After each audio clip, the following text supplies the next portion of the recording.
We know buffalo. Well, we know a little about buffalo. The kind you glass from a safe distance and pretend you totally weren't nervous. That kind of buffalo.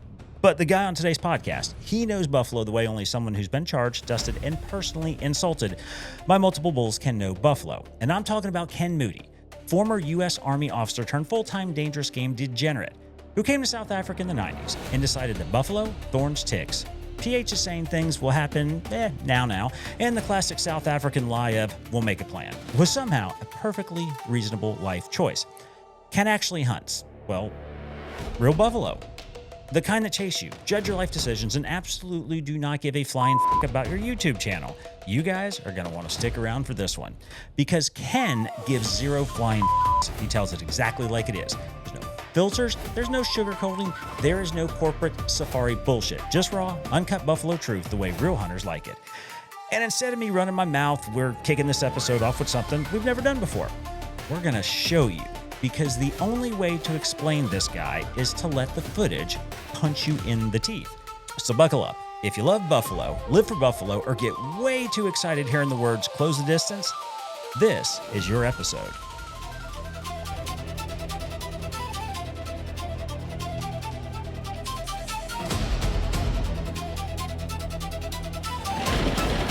Buffalo time.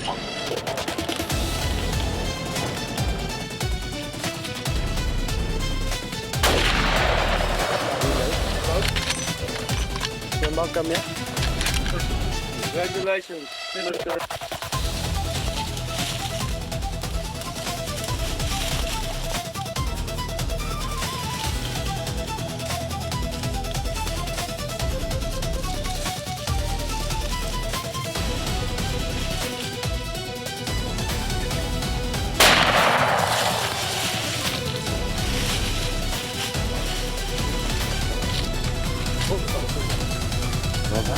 That's a great buffalo. Yeah. Beautiful buffalo. Wow. That's a nice one. Good job. Congratulations.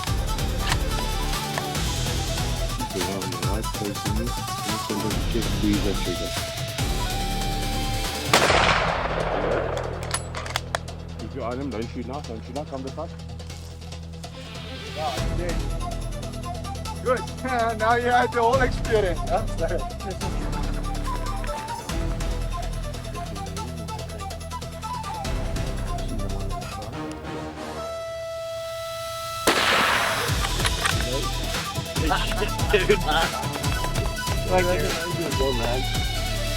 Good shooting. Good shooting. I told you I looked like a good shot. I mean, I couldn't have been any better than what I could see.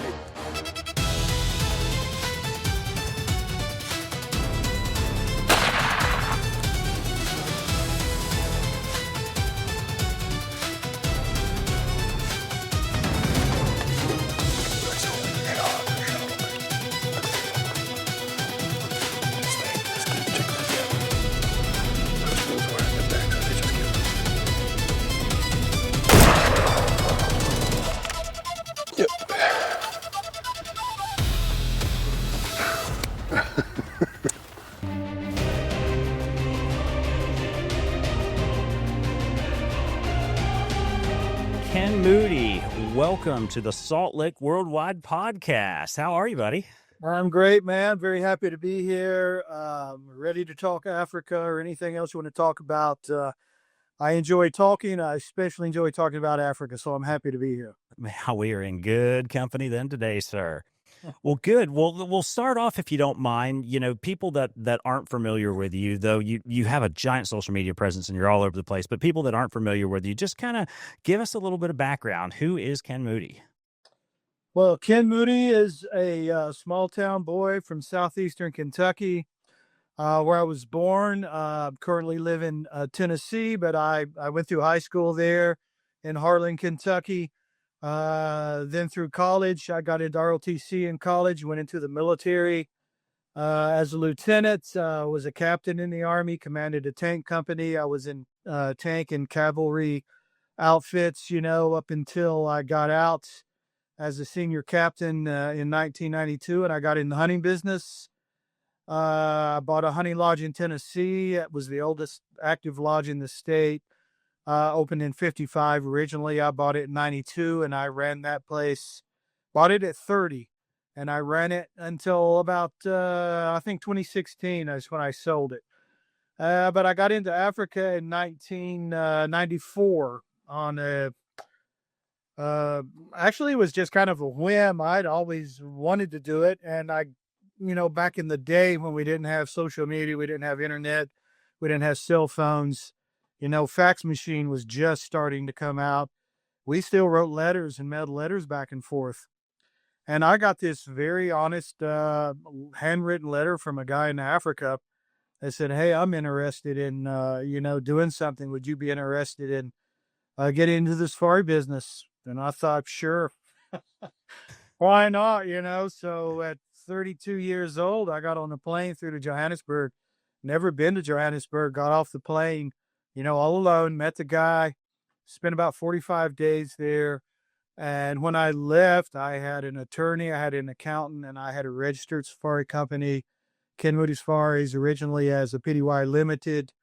And we started business. And, that's pretty much was my background. I ran both of those companies, the Hunting Lodge in Tennessee, the safari company, up until 2016. During that time, I also had a TV show on Fox Sports, an outdoor TV show about hunting, obviously. And I was, my goodness, what else did I do? I had a whitetail operation in Alabama, down around outside of Demopolis on the Tombigbee River for about 3 or 4 years. But I started stretching myself really thin doing all that, plus a video company. We produced and marketed and sold hunting videos, and which later became DVDs. And that all kind of got phased out with social media when it came on. And, but my heart's always been, in Africa. I bought a ranch there in 2000, and I had a 50,000 acre lease, which we did our primary hunting there. And I did that for about 8 years, but I have to tell you, owning property in South Africa while residing half the year in America was a bit problematic. You had to have full-time staff there. And again, we didn't have the access to social media, that was just coming on, and cell phones. I couldn't do FaceTime and all that. So that just got to be problematic. And then land claims started coming in hot and heavy, and I decided to sell. So I sold that place in 2008, which actually allowed me flexibility to move around and move my company to the better hunting areas, because you can extinguish your quota and hunting opportunities in area pretty quickly when you do a massive amount of hunting, and so that's pretty much it. Now, it's all Africa all the time. That's what we do. My wife is on board full time. She runs our Eco Photo Tourism arm. That's a 6-figure company that she runs exclusively herself and does extremely well with it. I'm extremely proud of her. And yeah, that's what we do, man. We're Africa all the time, 24/7.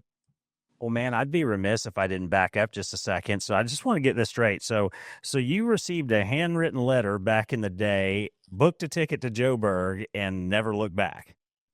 Yeah, it's weird, but people say, "Man, I can't believe you did that." But I'm just one of those guys. I live in Europe while I was in the military, and I've always just gone and done things and taken off and done it. And yeah, I got this letter from a guy. I got there. He was an older guy, I was 32, quite a bit older than me. And he had never really gotten into Africa, obviously a local, and he started showing me all these areas around, in the low veld, around Kruger Park, Hoedspruit, Palabora, those areas. That's where we started. And, be honest with you, we had a parting of the ways after a while. I'm a sole believer, a chief can only, or a tribe can only have one chief, and I have all the feathers. That's just the only way I can be. I can't have partners. I can't have anybody I have to run anything against. I have to be the sole decision maker. So, I streamlined. I finally, it took years of trial and error and things, and realizing you really can't trust anybody to do things the way you want them done. You have to do them yourself. And I have the company exactly the way I want it now. I'm the big chief. I run everything. I'm the director of the company. I have a contracted full-time outfitter and professional hunters. We have a staff of about 15.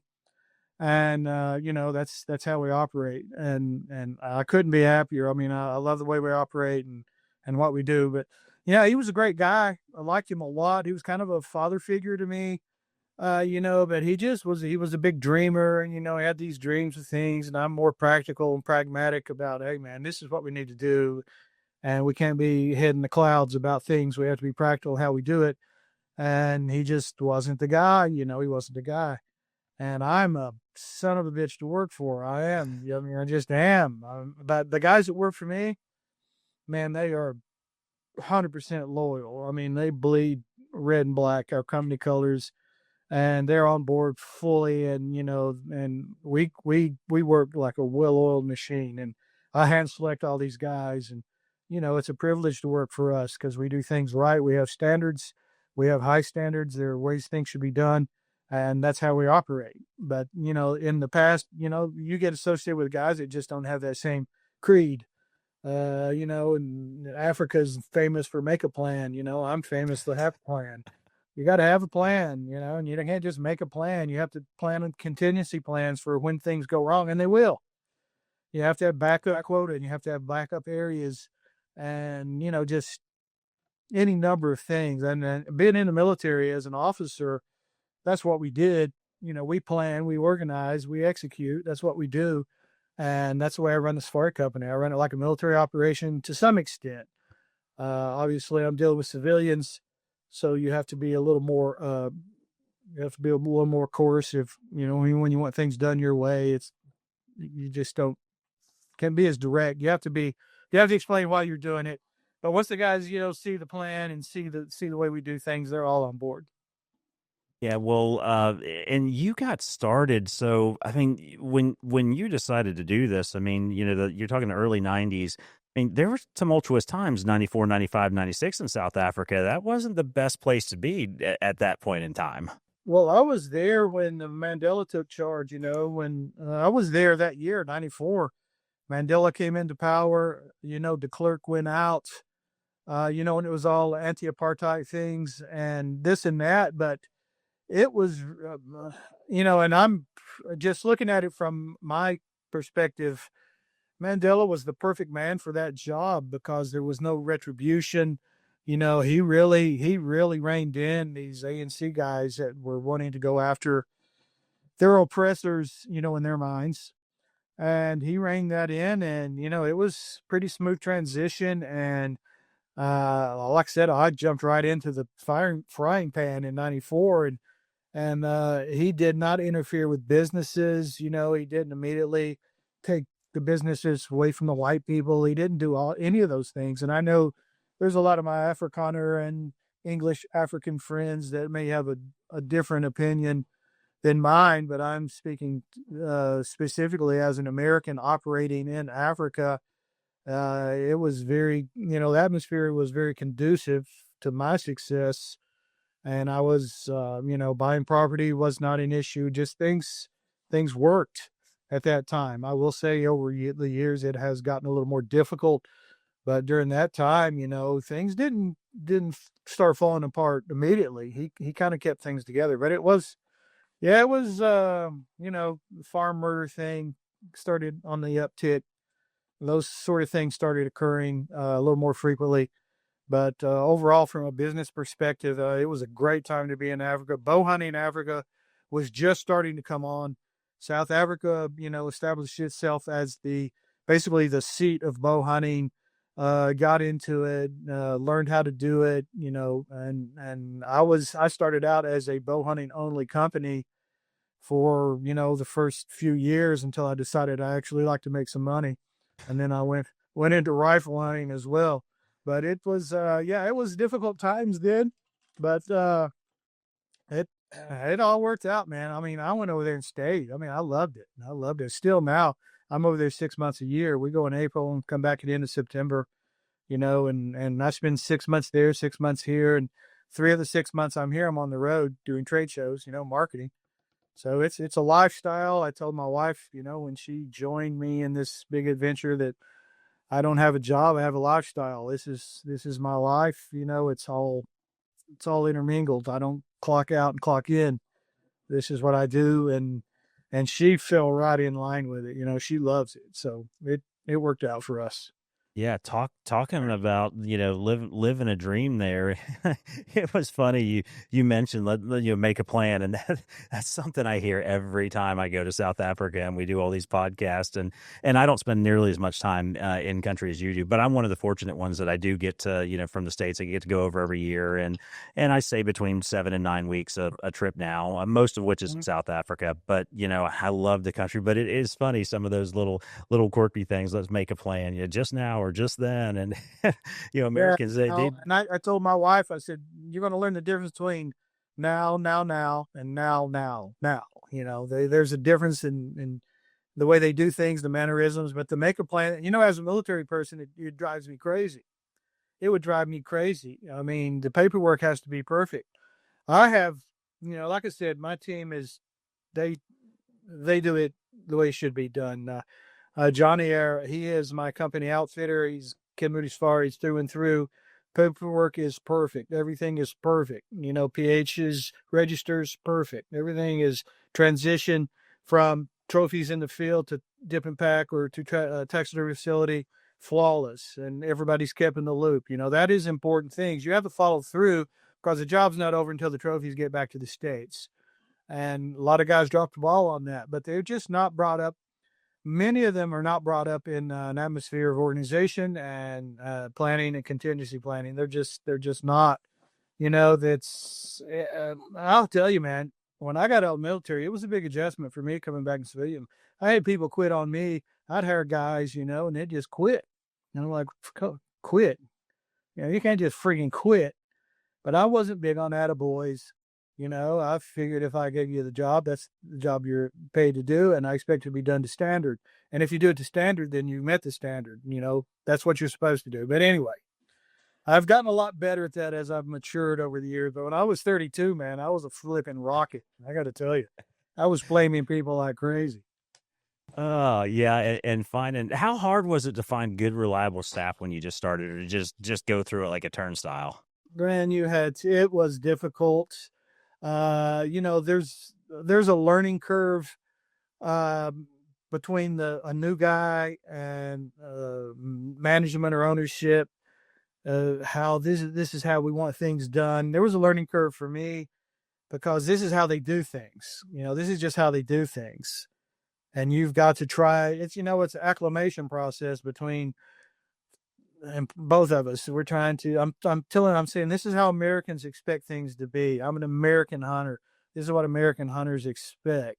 You guys do things the way you do things, but now you have to adapt to the clients that are coming in. And, they expect when you say 06, it's 06. It's not whenever you roll in. And if I'm there before you, you're flipping wrong. And I'm always there. So you need to be there. And I had a few guys. I fired a guy once because he was just, wasn't on time. He wasn't on time, and he was great in the field. He wasn't on time, so I let him go, and he was like shocked. I mean, his jaw almost hit the floor. And I said, listen, dude, we can go out and have a beer and hang and talk and be friends and buddies. I said, this is not personal. This is business. I have a standard. You can't meet it. So cheers. Good luck. And to his credit, he came back to me about 3 weeks later, and he goes, listen, man, I need another chance. And I said, well, I'm not big on second chances, but I will say, maybe you didn't understand what the standard is. And so I brought him back, and he's still with me. I mean, he is squared away. And that's what I expect, and it's not, like I told him, it's not personal.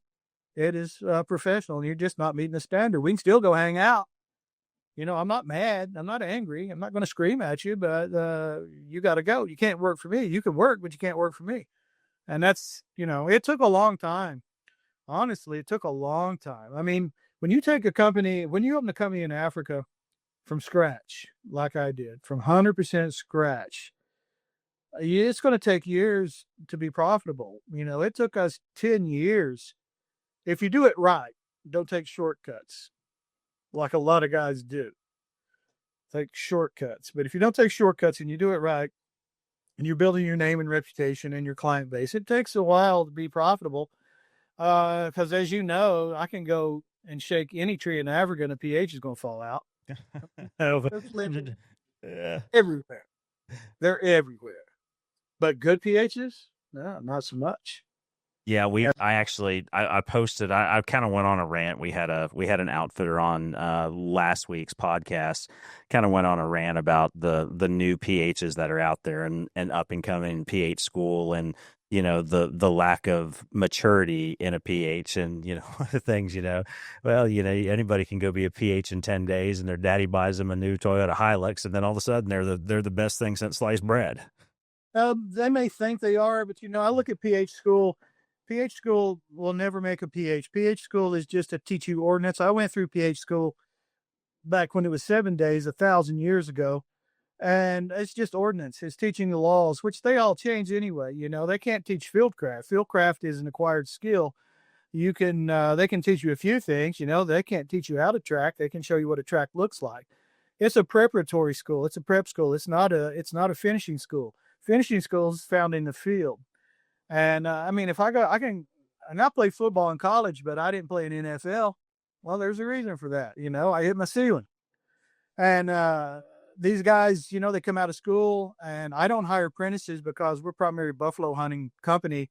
So all of our PHs have to be dangerous game qualified, which means years of experience, and they're hand selected as well, by me. I don't hire anybody that I haven't hunted with or know personally. That will get you in big trouble, with a subpar pH. But all the pH school does is turn out the guy. Now, he will be developed either to the good or to the bad based upon who he hunts with and the habits he develops with the people he hunts with, the outfitter he hunts through, the other PHs that are in camp with him, because his first experience in a professional capacity will be his most developmental. If you've got a fat, drunken outfitter with a bunch of lazy PHs, he may tend to gravitate towards that because he thinks this is the way it is. And then if he goes to a strack company that's squared away and he doesn't tolerate that stuff, he won't know. He won't know what to do, and he won't last long. So it's difficult. And we do occasionally. We'll bring an apprentice PH in when he's in his apprenticeship, and he will be with one of my top guys, and all he does is pack the cooler box and keep his mouth shut and learn. And then I will have a long talk with the guy and tell him, listen, you will determine type of person, and type of professional hunter you want to be, but the P stands for professional. Doesn't stand for punk. So you got to get up in the morning, you got to be on time, and it's 90% of it's client care. It's client care. And I spent 12 years in Zimbabwe. I've hunted all the Southern African companies and operated in Zim, Mozambique, South Africa, and Namibia, all simultaneously there for a few years. And a big difference in the Zim PHs, to your South African PHs, because the Zim guy goes through a very intense process. A lot of guys will quit before they get selected or get through the PH schools in their apprenticeship. So by the time you get a Zim PH, he tends to be a little more seasoned than your average South African. However, the Zim guys get burnt quick. Man, they get jaded. They get burned out. Their client care needs to be put in check from time to time. Because they go out and hunt big game. They're hunting elephant and buffalo, up in the Ome and Dundee and all these places. And they're up there deployed pretty much like the military. And if they have a family, it turns out bad always. Same thing in Mozambique, where all your PHs are South African anyway. They got family at home. They're deployed to Mozambique. After a couple of months, they tend to get a little jaded. They tend to get a little short with their clients because it's a lot of time in the field. So it's the balancing, it's a balancing thing, selecting your team, keeping your PHs. We keep them motivated. They stay motivated. They love working for us. We love having them. We're one big family. I've got 8 PHs I rely on. And then we have freelancers we'll call in when they're available. But to a man, everyone will contact me and say, if you got dates for me, I need them now. Because, you are my first priority for hunting. So it was, as you said, back in the day, trial and error, because I'm an American. I'm over there dealing with foreigners, this is how they hunt. This is how they do things, how they were brought up doing it. I had to adapt to that. And then they had to adapt to me. Here's how I do things, and anyway, it finally all gelled, and once it gelled, man, we started rolling like an avalanche, and we still roll. But it takes persistent work. I never rest on my laurels. I never take a day off and think, "Hey, I can kick back now. We're fully booked." No, we go out. We still do the same number of trade shows. We go out and beat the bushes, and I seminar speaker. I do a lot of seminars, things like that, and try to introduce people to Africa just to keep it going. And yeah, it's like I said, I love it. I love my team. I love my guys. But you are right. Just because you have a PH ticket doesn't mean you're a PH. And that was one of the things off the PH subject for just a second that really intrigued me about talking to you is, the fact that you are an American in South Africa running a successful business. And that's what really, I kept thinking, this has got to be super unique, and you must do things a little bit different because, I had to check, I didn't start hunting Africa till the late, call it, 2010, 2011. So I'm still, I'm still a newbie. But, now that, and I've done several safaris a year and I go back and forth. So my expectations have changed, but, going over there as a first timer and kind of looking back, over a decade later. Right. And I say, man, that really wasn't so great, or man, how different things have changed now. And I just come to expect different things. And when you talked about the PHs and the hospitality, especially portion of it, and being engaged with the clients, that's super important that most people don't realize that PHs with those clients, nearly 24 hours a day, they can make or break the experience in a hurry. Absolutely. I get guys come up to me, potential clients. They'll come up to the trade shows, come up to the booth, and I've been told I am cruelly honest. And just the way it is, guys will come up to me and, "Why should we hunt with you as opposed to this guy and this guy?" And I said, "Listen, man, here's what you need to do. You have to determine what it is, you want to get out of the hunt. You need to determine your budget.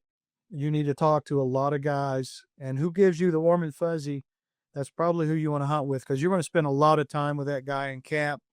If he comes across as a prick right from the get-go, guess what? In Africa, he's going to be a real prick. Mm-hmm. So you need to find out who you're comfortable with. I mean, I can tell you all about us, and why I think you should hunt with us, why we're better at certain things. And, but any company is only as good as the areas they hunt. And, all the personality in the world and all the client care in the world is no substitute for lack of game. You have to be in an area with game. That's usually more expensive.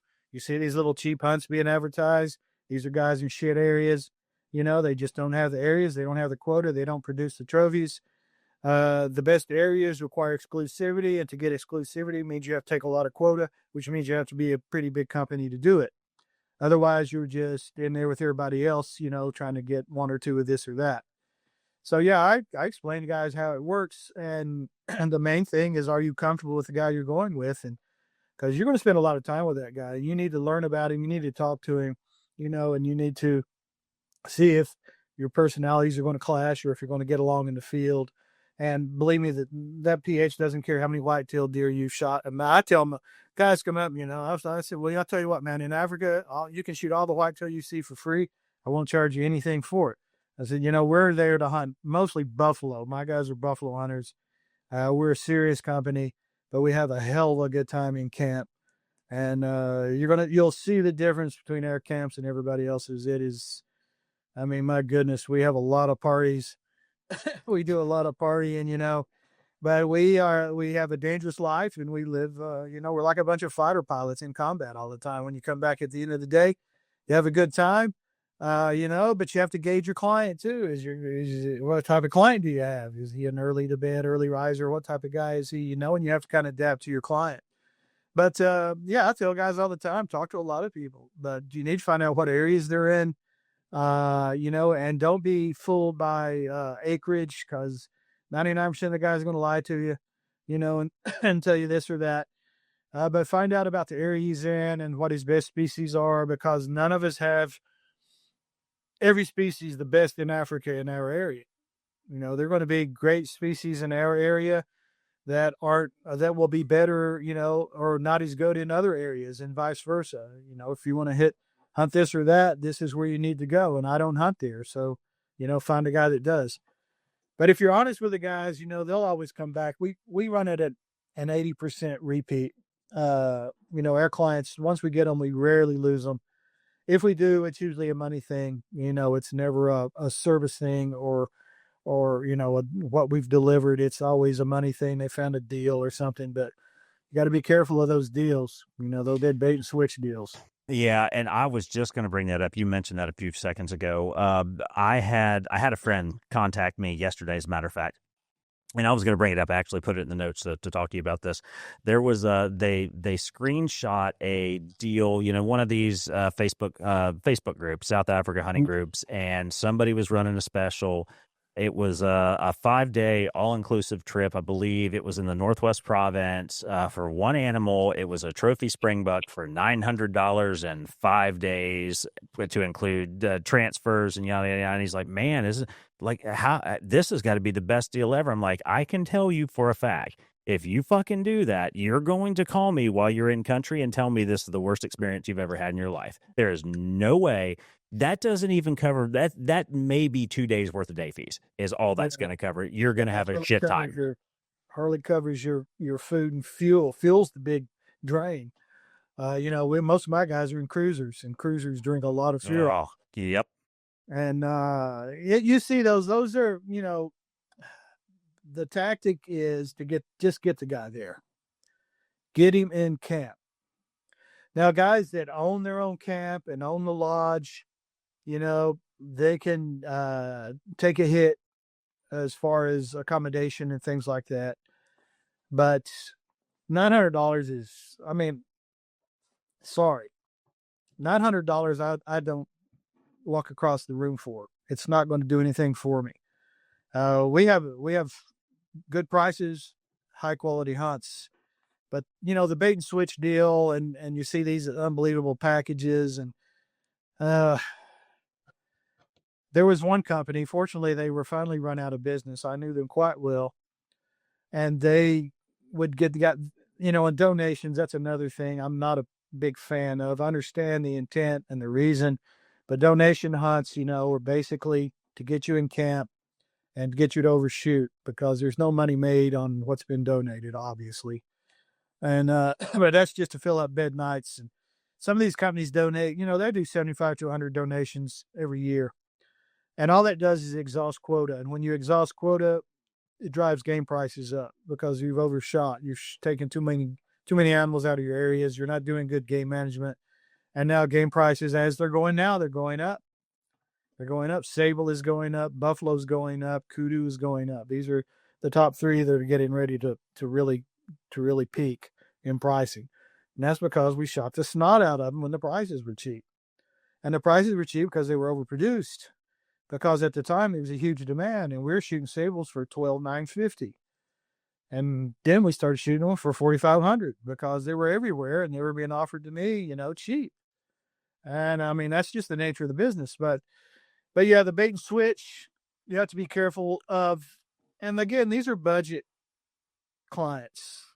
And, I know I understand budgets. Hell, who doesn't understand budgets? But at the same time, and I tell a lot of guys, listen, man, it would be better for you to save for another couple of years and come on a great hunt than to take what you have, you can barely go on now, and buy one of these cheap packages and go over there, and have a poor experience. You might as well go to Texas then, why you want to go all the way over there, fly all the way over there, and then have a terrible time and eat crappy food and stay in crappy accommodations and have an happy, the guy's pH that, yeah. Yeah, and I've seen it firsthand. I've been, like I said, it's dozens of safaris now in South Africa alone, not to mention Namibia and Mozambique and Botswana. But I've been the victim of early on. It was for me, it was about price, and it was only about price. And well, that took about 3 trips before I smarted up and like, you know what, let's do something a little different. And there's also, there's, it's so easy. Like these guys are great salesmen too, especially, at a trade show, right? Everybody's going to put their best car salesman up there. Right. And if you're just, Absolutely. and If you're it's, smart. yeah. Uh, but for me, and I bring groups every year. We'll put together, I think last year we did 3 groups, and this year we're going to do 2 or 3 groups. And Mhm. I'm not a booking agent. I tell everybody, I've never been a booking agent. I don't want to be a fucking booking agent. I have relationships with outfitters. I'm going here, then I'm going there. If you guys would like to come along, here's the price list. Here's the Yeah. day rates. If you want to come. You send your $2,000 or $5,000 deposit in. Send, and I'll hook you up from there, and then I'll, walk you through and fly with you and help you with your guns and your STAPS 500 and 4457s and everything else associated with it.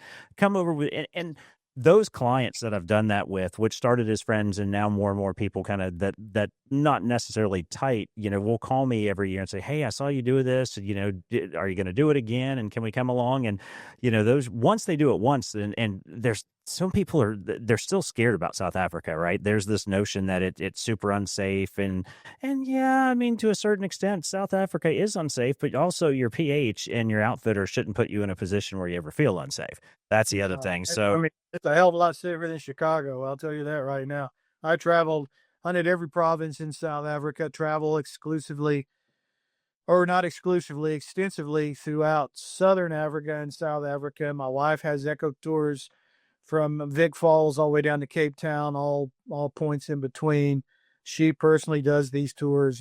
She's gone. She takes her PA with her personal assistant, and they run these things. And she's gone.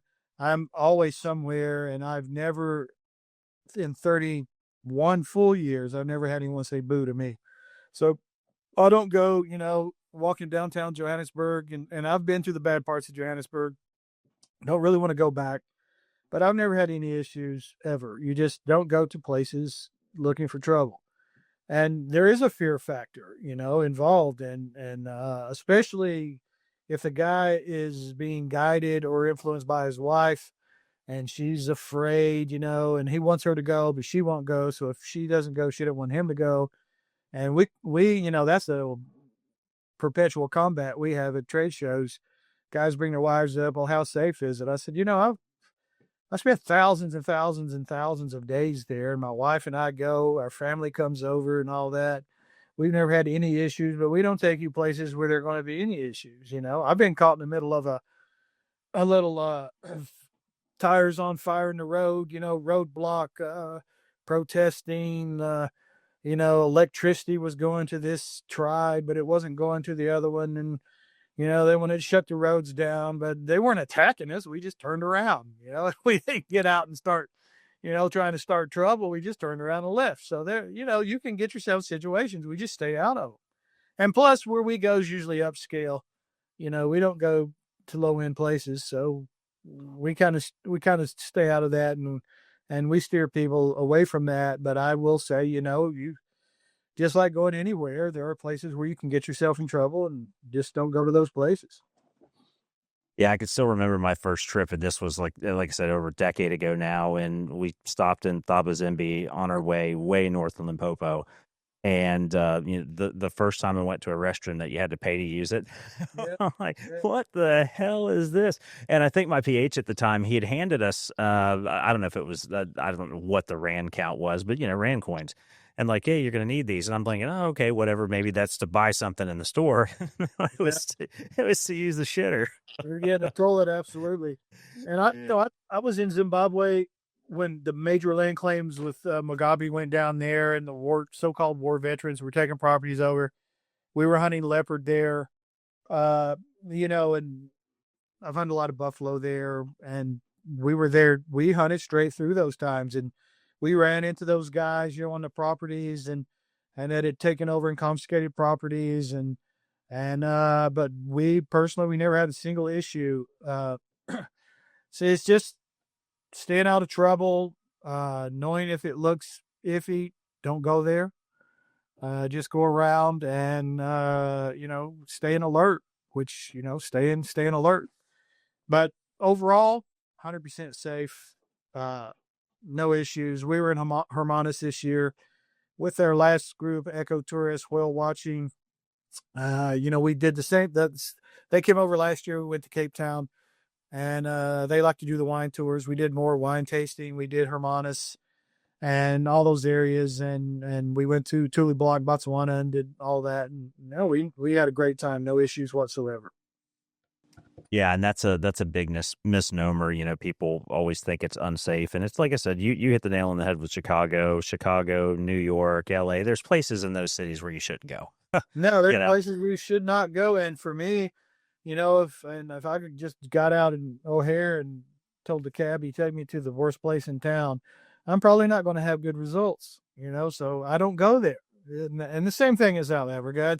It's a big country, and there are places worse than others. But I'm in Johannesburg all the time. I'm at immigration all the time, getting my visas extended and things like that. And I spend a lot of time in Pretoria, and we've never had a single issue, man. Never. But I'll tell you this, I rarely ever, after dark, I'm somewhere safe. I don't go out after dark. If anything bad happens in South Africa, it's going to happen after dark.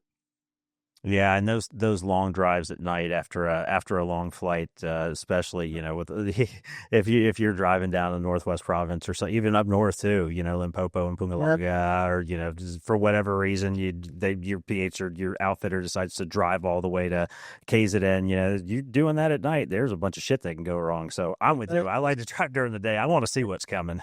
We don't do that with clients. Their clients arrive, they overnight. We collect them the next morning and drive. Our camp's only an hour 45 from Tambo, from Johannesburg, from the airport.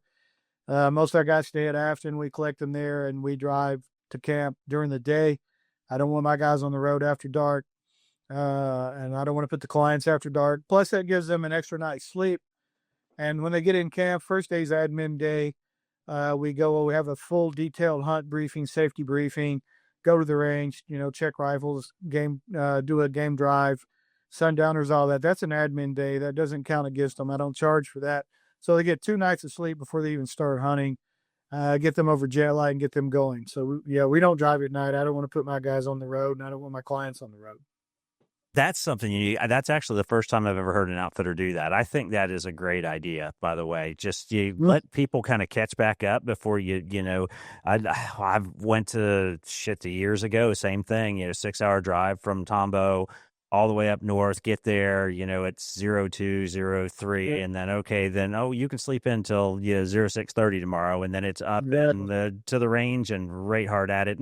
And that was one of those, back when I was young and dumb, I thought a 5-day safari, that's going to be fun. That's plenty of time. I can tell you what, I don't ever recommend a 5-day safari. I don't recommend a 7-day safari. I like to start at 10 and go from there. I tell people, you're just not going to have 5 days is not enough time to do shit. I don't care where you're going. You're not going to enjoy it. Mm-hmm. I don't do 5-day safaris. Even if you ask for it, I won't do it. And I've had guys ask all the time. I'm on a short schedule. I said, I don't do 5 days. 7 days is my minimum, which I don't like doing it at all. We do 10-day safaris. That's our standard. 10 to 14 days. That's what you need to book. It's going to take you 2 or 3 days to get over jet lag until you start feeling right and enjoying it. You do a 5-day hunt. By the time you get on the plane, you forgot what you did the past few days, and you get home, and that is not going to be a memorable safari. It will not be.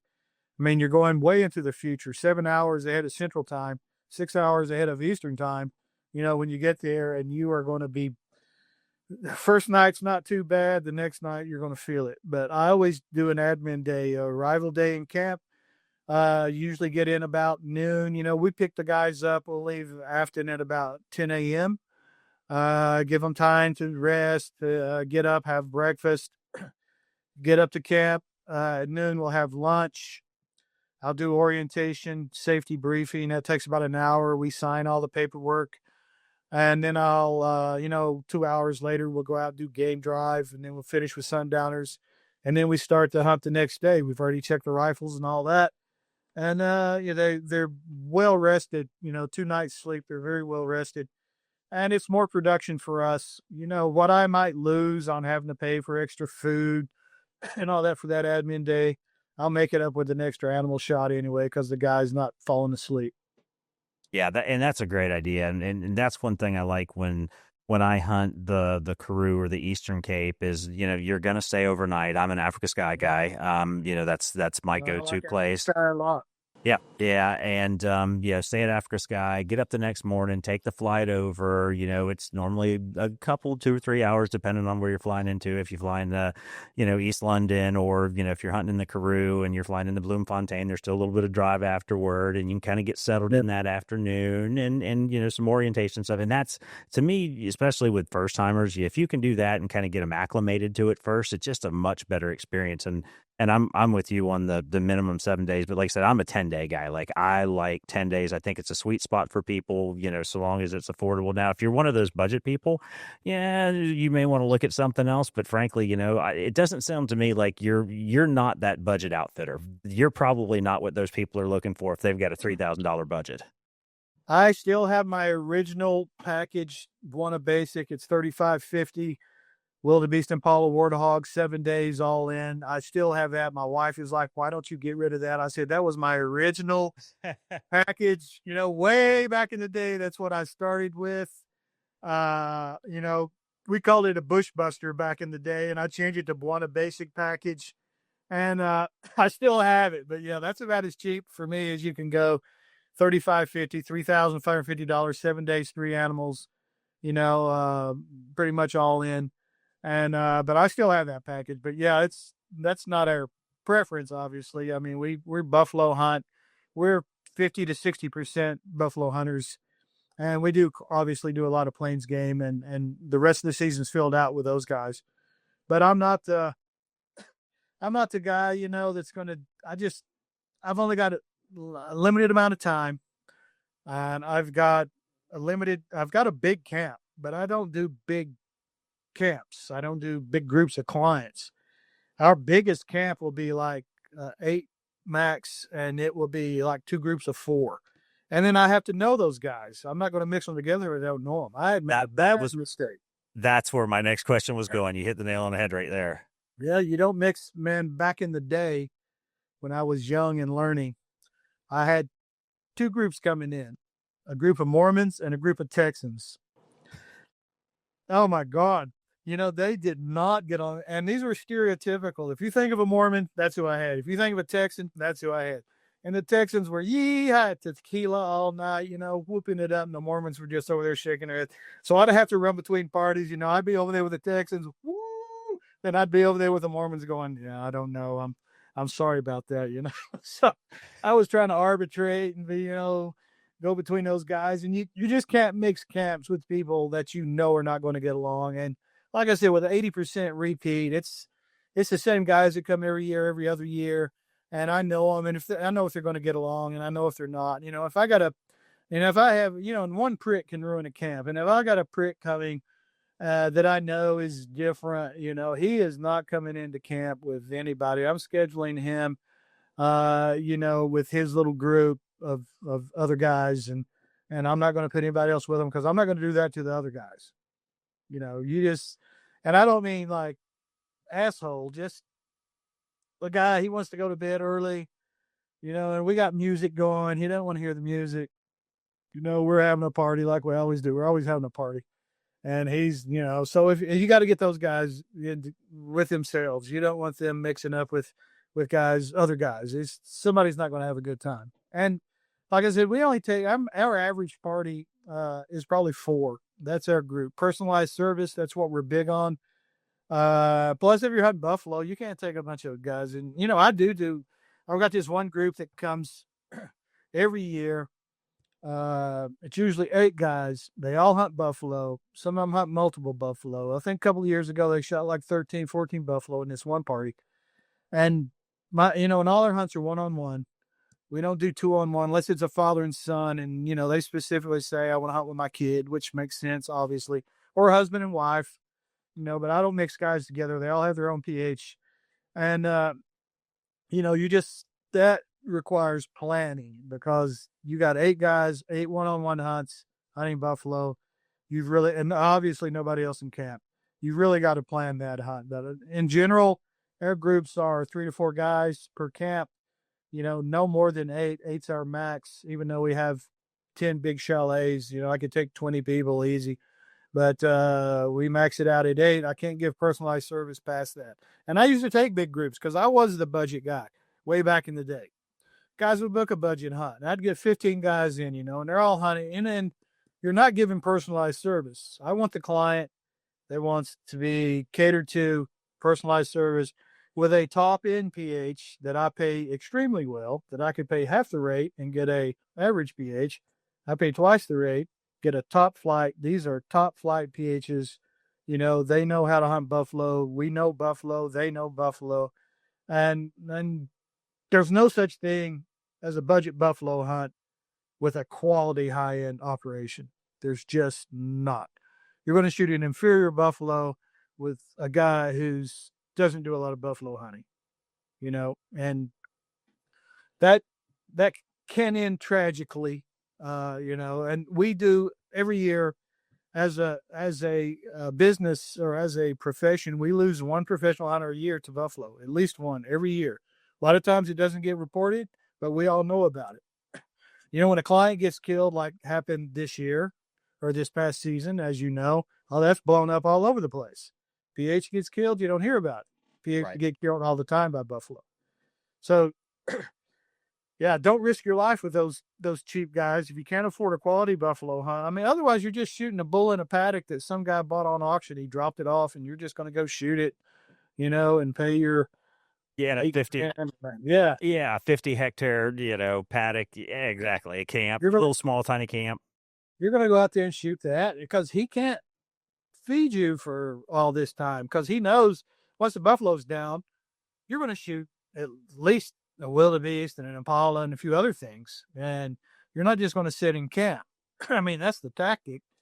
But we don't do that. We normally shoot our buffalo on a 10-day safari. We'll usually have our buffalo shot on between days 4 and 6 on average. Sometimes we get real lucky, especially later in the season after we learn patterns and where these things move to. And we start targeting specific buffalo we've seen, and 80% of our buffalo are 40 inches or bigger. So we shoot big buffalo. So, it gets a little easier as we go. But boy, that first part of the year, I think we have 33 trail cameras. Those are deployed. We're trying to see what's drinking where they moving to, look at this buffalo and you're feeling your way and you're building your buffalo resume, so to speak, or your buffalo, I don't want to say hit list, but you start building areas, where you're going to find certain bulls because early in the year, they don't move out of those areas. And, but as you get later in the year, you start moving after those specific buffaloes, and you're just not going to do that on the cheap. You can't do it on the cheap. I mean, the cost of a buffalo is just too much for a quality buffalo. It's just too much. Well, I want to go back to that too, because I mean, you've built this business around, buffalo hunting. I mean, everything that I see that you guys put out is buffalo, buffalo, buffalo. What did that transition look like to when you first started? There was was it a light bulb that came on and said, aha, we really like this and we're good at it. This is what we're going to do. Cause you guys are the buffalo guys. Yeah. We're the buffalo guys. We're Cape Buffalo hunters. And I'll tell you how that happened. And it wasn't by accident. I hunted everything, obviously. We hunted everything. And the majority of your clients are going to be plains game hunters because we're talking levels of affluency and budget. It's going to be plains game hunters. That's what I catered to. My prices reflected that. I had to have big volume, to do that. And that's the clients I was getting. I'm getting the bread and butter guys. We're going to shoot one or two, big plains game animals and then a blessed buck and impala warthog, your usuals. That's what we're going to do. And then, but I love buffalo hunting. I mean, we've done 470 to date. I'm pushing for 500 next year. We may not get it, but we're going to get close to 500 buffalo in the salt, 470 of which I've probably participated in about 400 of those hunts. And I'm always do the follow-up on wounded buffalo. It's always me and the primary. Where the primary professional is, client and me. I don't let my guys do one-on-one follow-ups. PH has to be with another PH on the follow-up. They have to have experience. I want 2 rifles. Preferably at least one of those is carrying a double. If they're not carrying a double, they haven't hunted a lot of buffalo. But and then I'm like, you know what? I just love buffalo hunting. That's what I want to do. And I thought that's going to our level of I don't want to.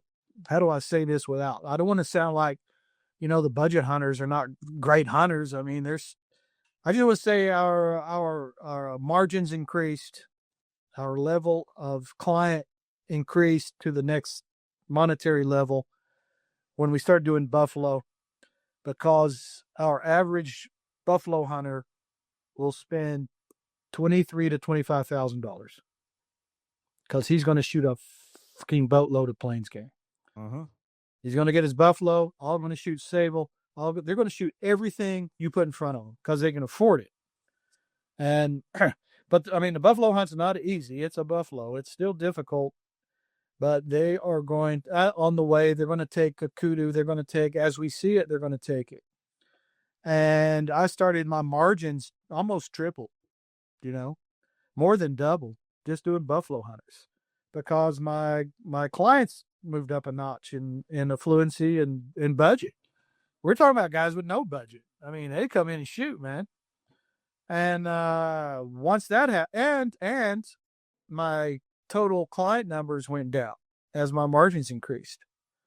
So now I take 50 to 60 clients a year. That's it.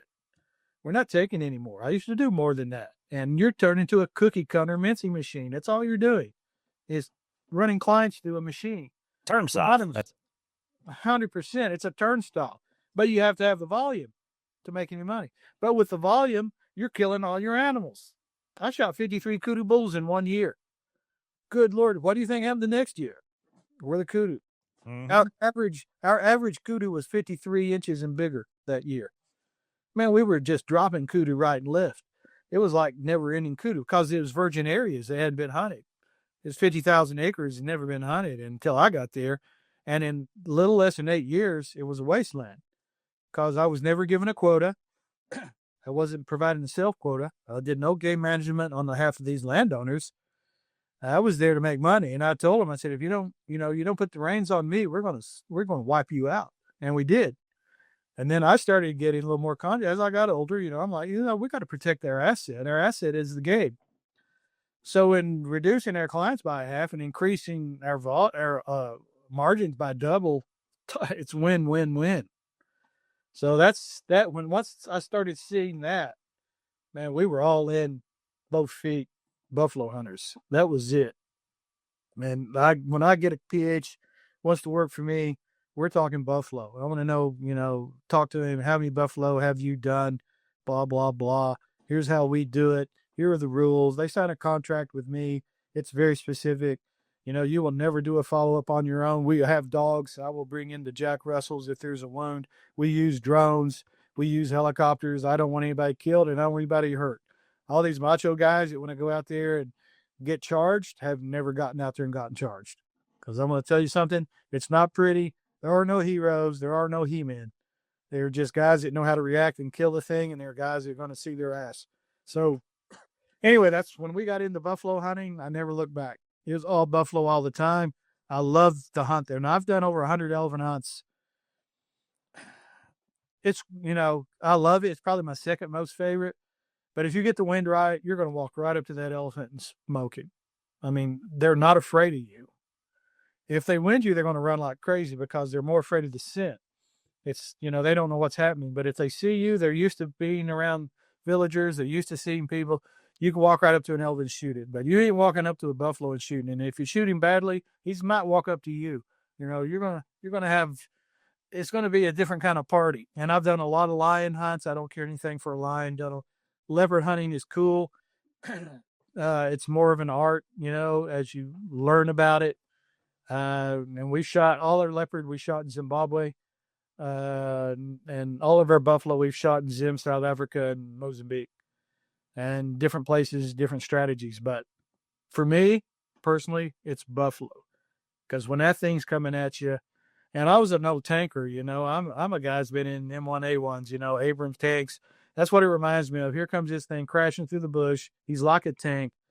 and you got to stop him. And if you don't hit the brain of the spine, he don't care. That's a perfect analogy, by the way. So what you probably didn't know about me, I was a 19 kilo.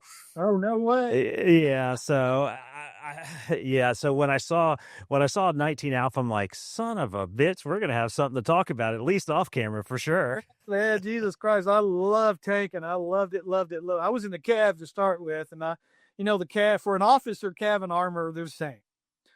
I was a scout. The school we go through is longer because we're getting the scout portion of it. And I was on Bradley's to start with, but I started on M60s, got on Abrams and M1A1s, commanded my company in Germany. Loved it. And then got assigned to recruiting command and commanded recruiting company. I hated that so much. I got out and got in the hunting business.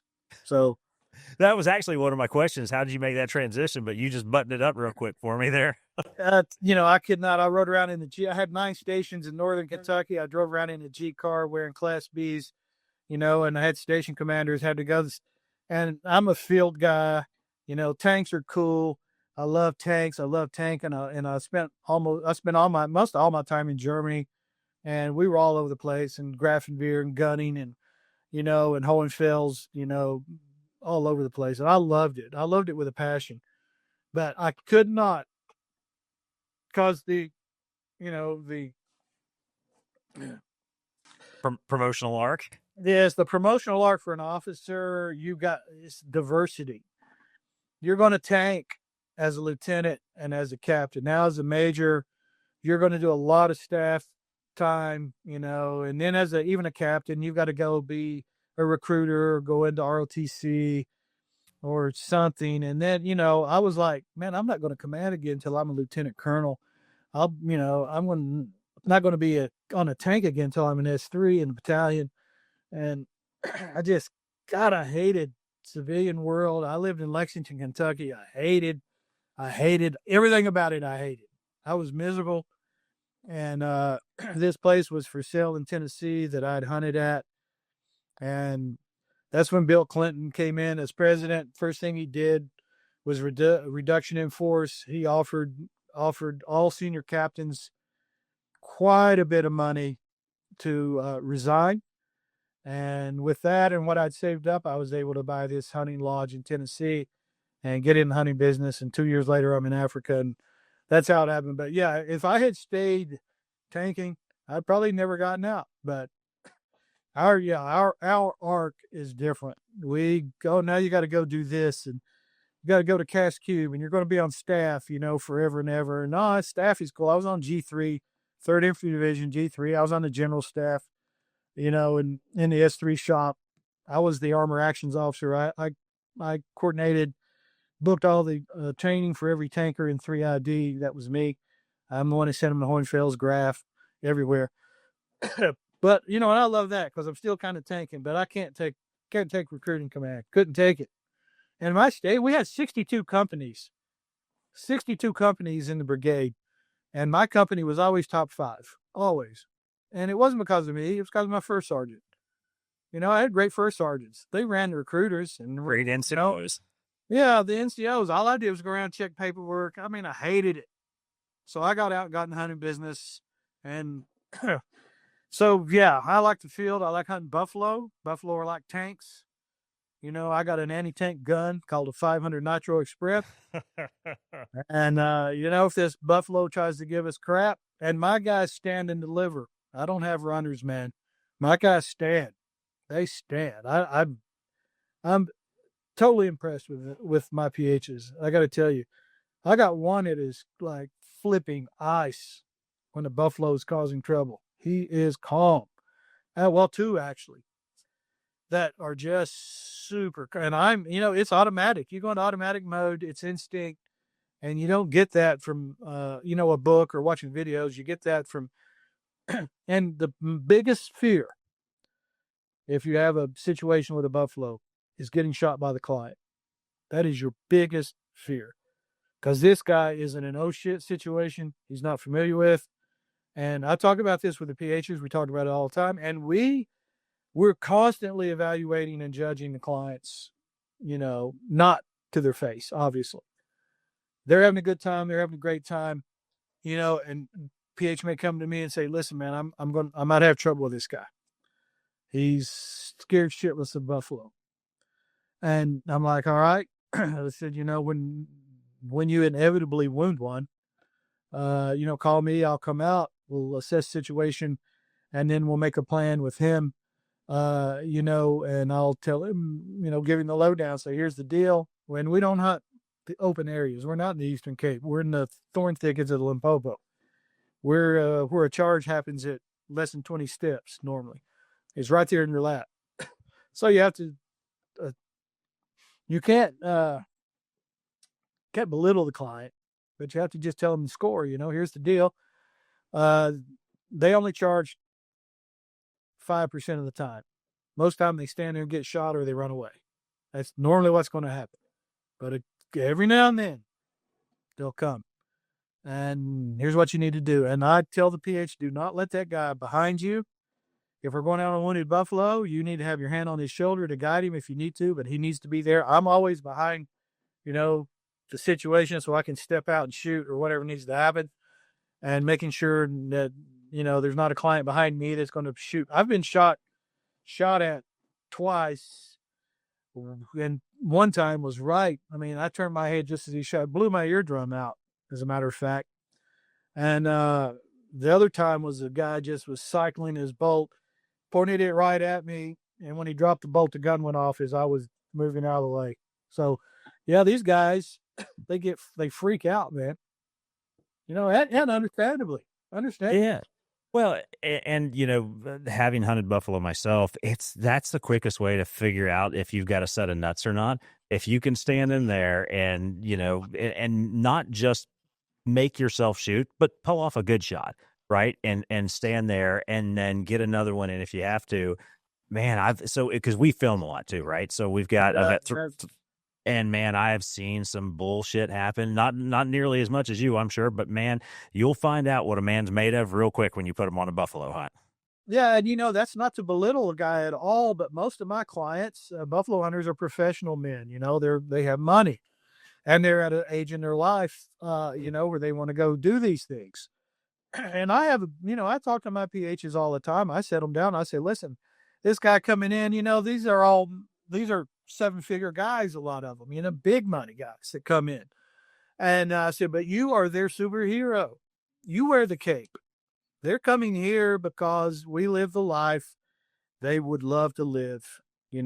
Their whole life is about making money. Our whole life is about adventure and, living the life. So remember that.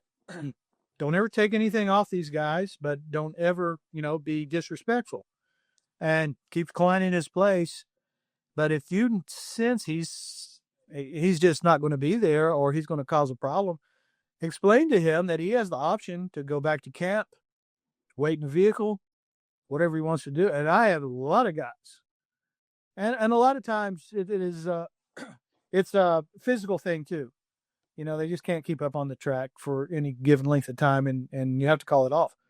We had a guy came in, interesting story. He was a doctor, came in. He had hunted Africa, about a dozen times before hunting with us. He picked us because we're buffalo hunters. He wanted to hunt buffalo.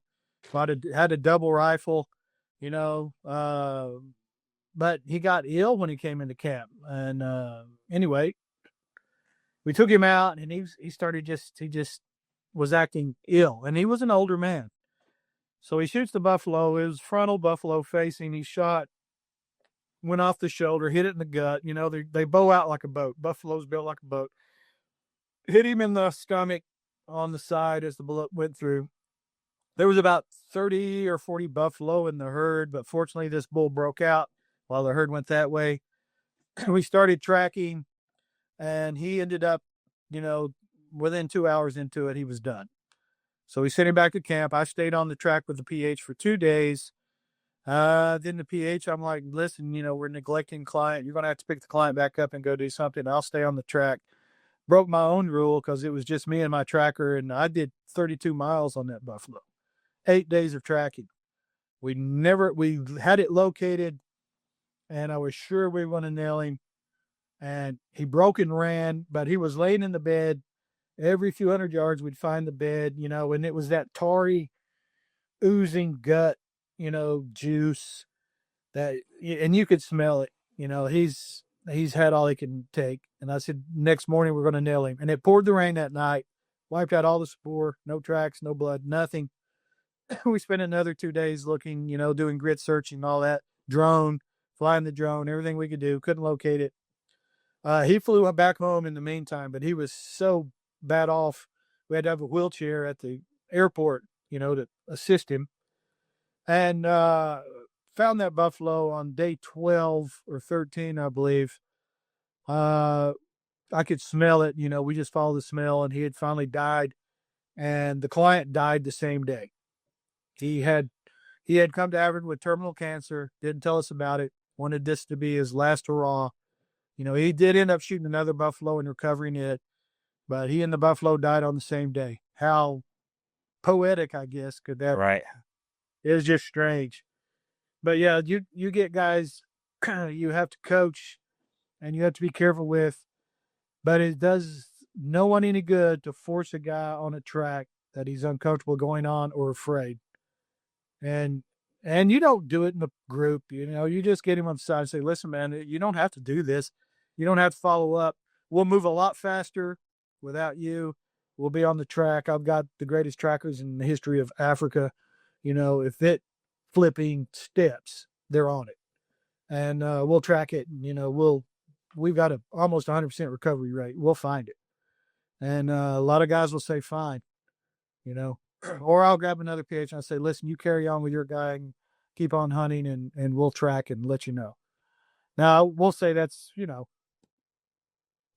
maybe. Most guys obviously want to finish what they started, which is admirable. And we work with it. And most guys do fine. And most guys will stand their ground. They may not shoot straight, but they will stand their ground and send lead downrange. But you do have the occasional time to say, and if you get an arrogant guy that's really cocky and he's dangerous, I'll just set him down and say, listen, man, you can't go out. I lost a client for that reason. I lost a client. I wouldn't let him follow up on a wounded buffalo. He shot without being told. We didn't know which buffalo he shot. It ended up being a 45-inch big monster bull, but there were 8 bulls there. He just shot. And didn't want to listen to PH. PH came to me and said, this guy's a problem, been a problem all week. He just won't listen. And I told him, we're going to go out and track your buffalo. You're not invited. Just stay in camp. And we went out and I ended up shooting that buffalo. But he would just shoot. He would sling lead all over the place. And on a wounded track, you don't need a guy like that. He's just going to shoot you, shoot your dog, or shoot whoever. But rare case, we just, it's a professional interface we try to have with the client. You be a professional, we'll be professional, and you can drink all night, but you better be sober in the morning. That's all I can say. And that's the thing about a buffalo hunt. There's one thing that'll sober you up in a hurry. You get 15, 20 meters, 10 meters away from a Cape buffalo. And that has the just weird ability instantly to sober you the hell up right there on the spot. And all of a sudden, you're serious. It's that all of a sudden the class joker, the class clown, he's a serious dude all of a sudden. But yeah, buffalo, man, getting in that close proximity, especially in Limpopo, and we do have open areas, but our average shot on a buffalo is about 50 yards. And they cover a lot. I mean, they are fast. They can move 35, maximum 40 miles an hour. 40 miles an hour. They can cover that, 50 yards. And by the time they jump, and usually jump out at 20, and you're talking about less than 2 seconds once they get to full acceleration, and you just got to shoot him. There is a good video. There's one good video clip that I saw. Oh man. Few months ago, this buffalo they always come out on your flank because they fish hook. They're not standing in front of you on the track. They're always in the flank. They'll fish hook and wait, and then they come out. It's usually the last guy or some guy back towards the back that gets hammered. PH is to the front. He has to turn around. But this buffalo came out, and I remember he came out right on the PH. And the PH is right-handed, which is fortunate. Buffalo came out, and he just, boom, dropped it right there. Now, most of that was instinct. There was very little aiming involved, regardless of what anybody tells you. But he knew that, he had a double and he knew where to put the barrels and pull the trigger. And we had that happen on us in Zim. This buffalo came out on their flank. We tracked it for about 12 miles. Guy gut shot it twice. And he couldn't keep up. He got to the point, had to pull one of the trackers off and put him with the client. He just kept lagging behind. And anyway, the buffalo came out on their left. Unfortunately, all of us were right-handed, so we just dropped rifles and boomed him right there. But yeah, you can tell, that's why guys buffalo hunt them. That's why you do it. It's not really testing your manhood. You just want to do it. I mean, you want to know that you can do it. You want to know that, hey, I'm capable of hunting buffalo. I hunted buffalo, and I don't care how many impalas you shoot. That buffalo, that's the one you're going to look at. If he's on your wall, you're going to look at and you're going to remember if you hunted it properly, and you didn't shoot it from the truck, and you were on foot, and you got into his neighborhood, and you moved out and you made a good shot. If you can pull all that off, then yeah, you've accomplished something. And that's why I do it. I love buffalo hunting, man. I love it. I love it.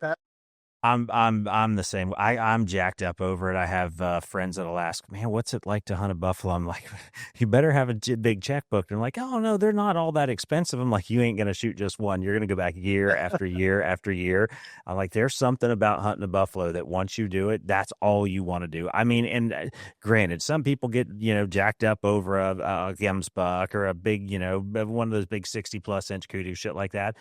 I don't care how jacked up you get over that. It ain't a buffalo. You're staring down that. Oh man. And the buffalo, when he looks at you, the way they look at you, and they just, that I don't give a shit look, they're looking at you and they're really like, they look at you like,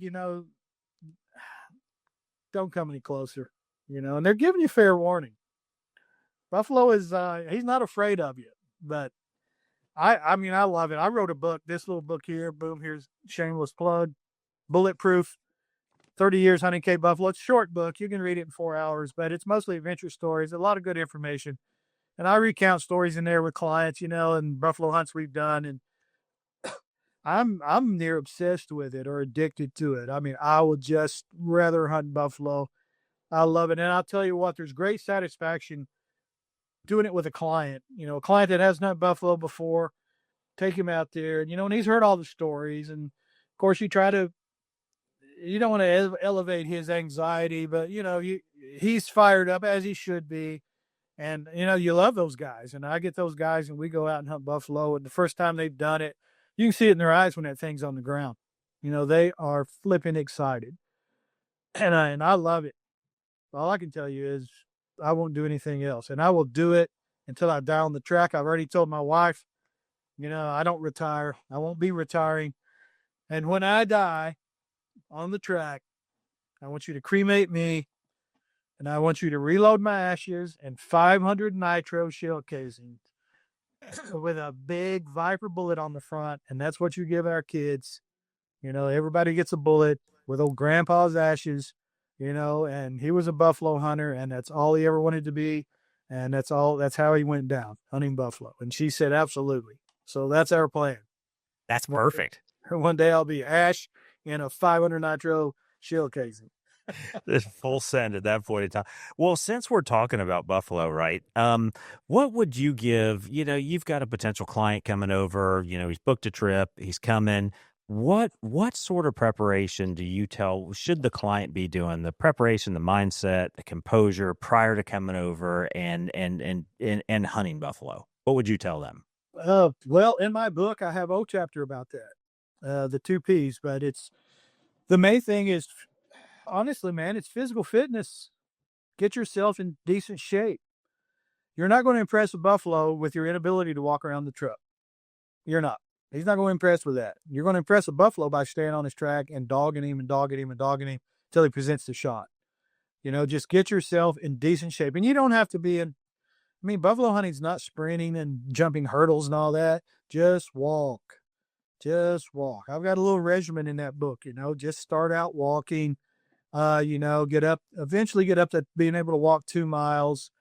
And then once a week, or not once a week, I mean, and it has to be, there has to be some practicality involved. A lot of guys don't have time, but eventually load up a backpack, with a little bit of weight, and carry, if you can't carry your actual rifle, carry something in your hand of weight, and go out and, walk 5-10 miles one day on uneven terrain in the boots you're going to be wearing. Just get a feel for that. Nothing impresses a professional hunter more than a client that, one, can shoot, and two, is in shape. That's the two big things. Just be able to put the bullet where it goes and be able to be there when the bullet needs to get sent. And that's the big thing. Buffalo hunting, you hunt them on your feet and get yourself in shape. That's the mindset. And the mindset is to, if you've chosen your company properly, don't be apprehensive about it. Trust in your professional hunter that you've chosen wisely. You're hunting with a team that knows the game, and just be physically fit enough to do the hunt. Because you're going to walk. You just are. I mean, you might get lucky. I mean, you can drop off the vehicle, hit a hot track, walk up, see some unsuspecting buffalo, perfect wind, looks at you, boom, you bullet the thing, and he's dead. We had some guys come in from Arkansas once. And, I went through my whole spiel, hunt briefing, blah, blah, blah. Same thing I'm kind of telling you now. And these guys weren't the most physically fit, fine. But they were in good enough shape. And we knocked down every buffalo on day one. That's never, ever happened, ever.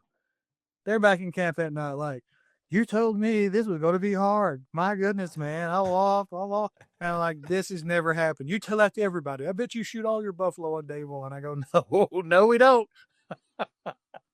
I said, but I physically could not. I mean, I honestly could not believe it, because I talked to the PHs beforehand. Said, okay, gauge your client, his ability to walk, how far he can walk. You sometimes you have to do more truck time than track time.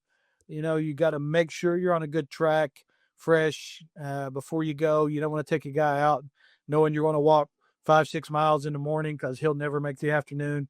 So that, you kind of tailor your hunt to the client. You're not trying to kill the guy. You're trying to give him a quality experience. But day one, boom, knocked them all down.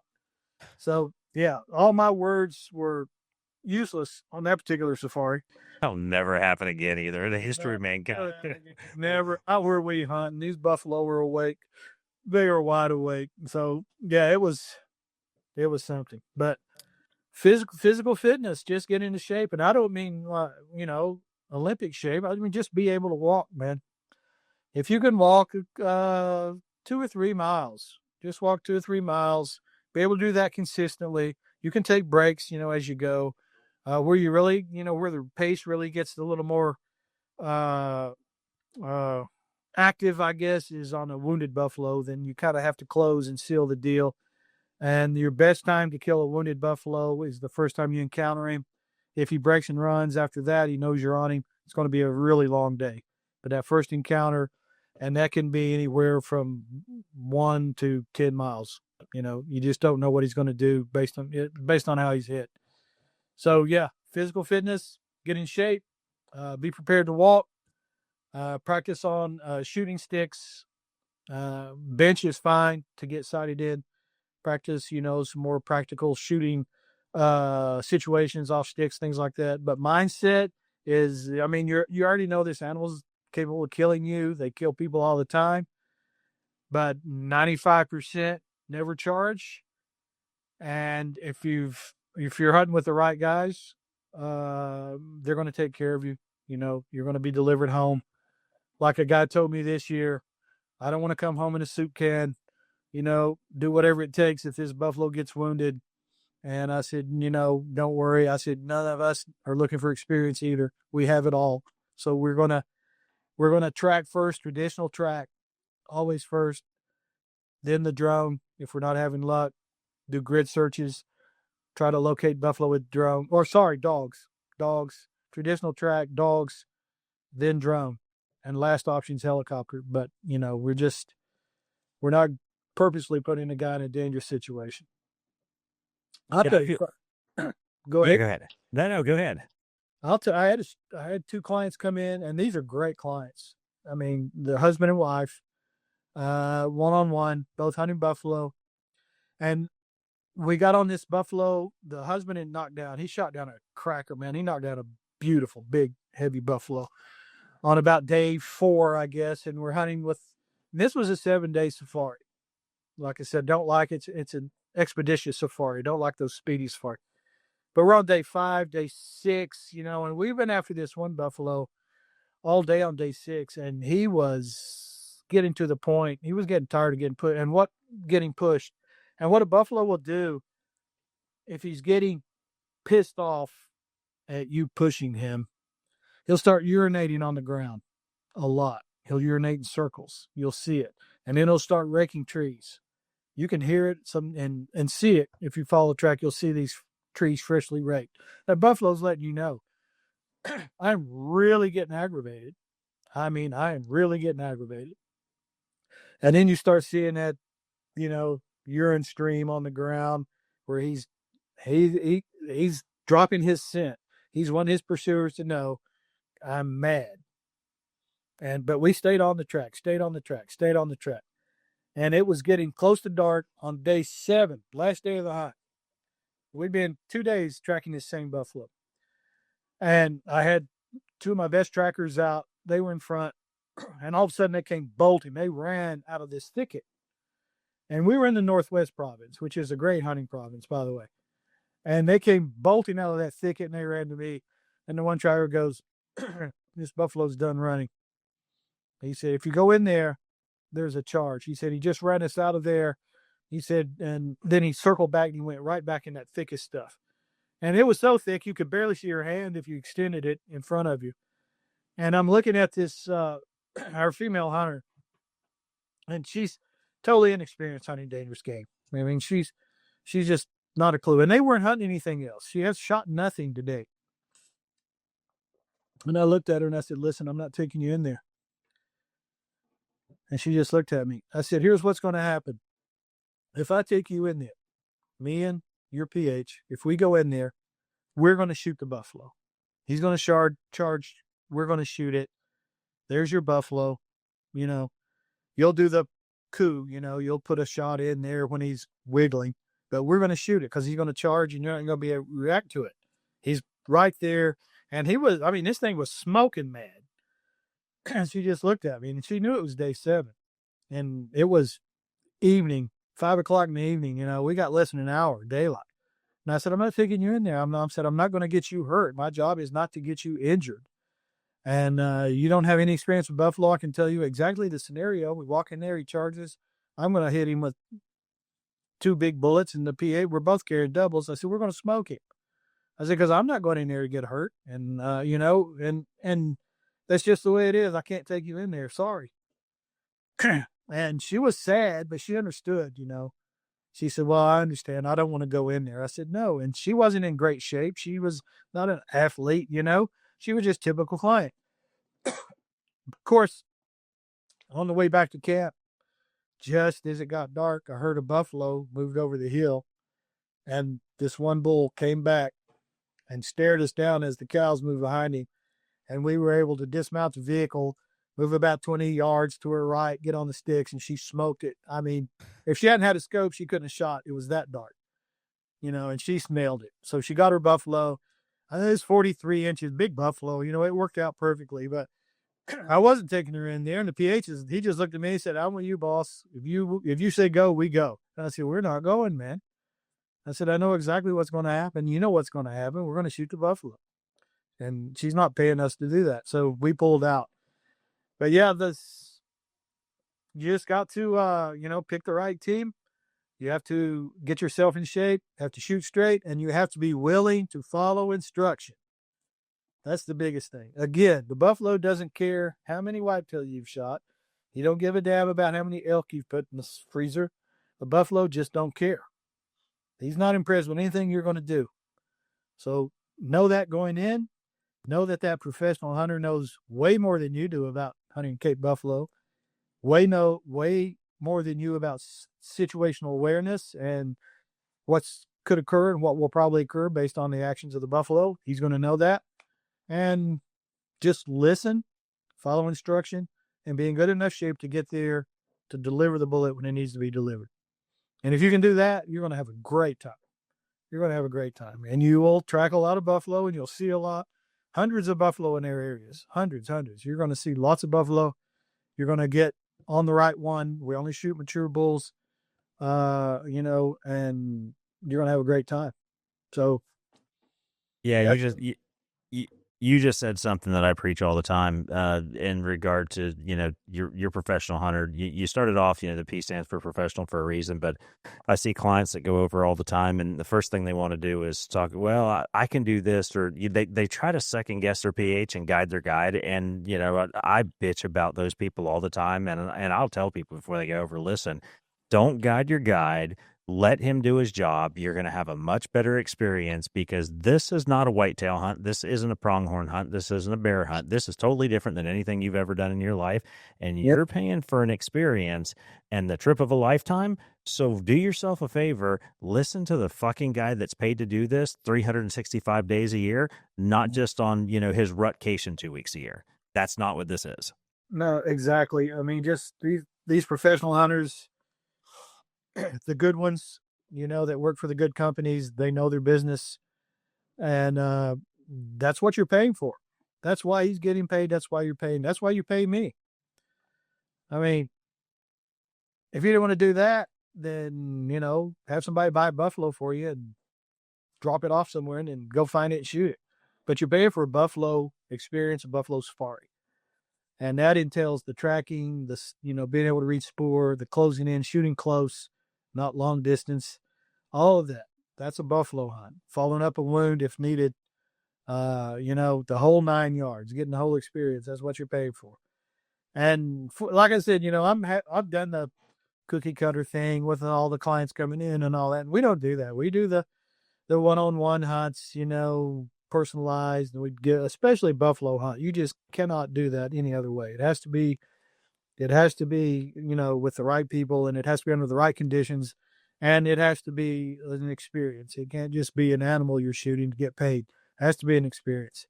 So that's what we do. And there's a lot of quality companies that do that, and then there's a lot that don't. There's a lot that don't. So. Yeah, beware of the $6,000 buffalo bull packages, by the way, people. Exactly, because a buffalo, even a buffalo right now, I mean, the guy can take it to auction. He's going to sell it for 140,000 Rand. That's $8,200. That's a buffalo. That's what they're worth on auction.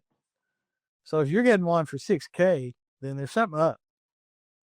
That's way undervalued on an animal, on the animal itself. So, but the guys do that, and then you're not going to shoot a great buffalo. You're just not.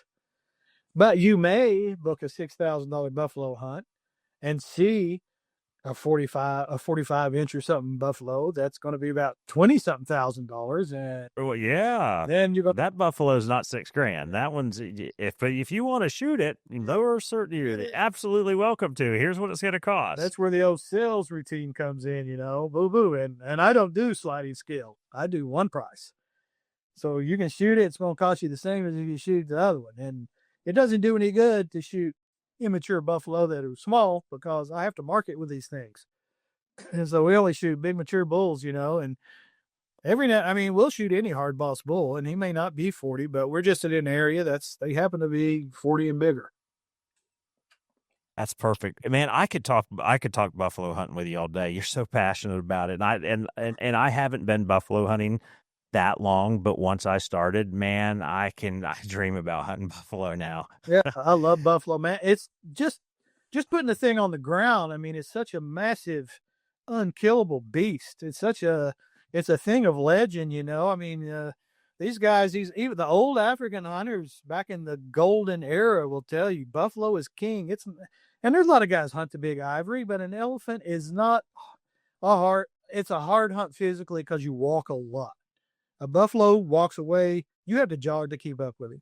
But once you find the elephant and you get the wind right, you're going to close in and put the elephant on the ground.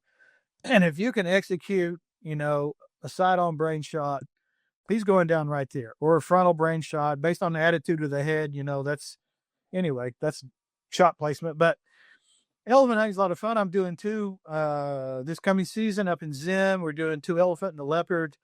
with three of my best clients. You know, they help with me every year. One guy shot about 8 buffalo with me already, or maybe more than that. And he's just, you know, he's getting older. He wants to finish up with elephant, and we're going to go do it up in the Plumtree area on the Botswana border.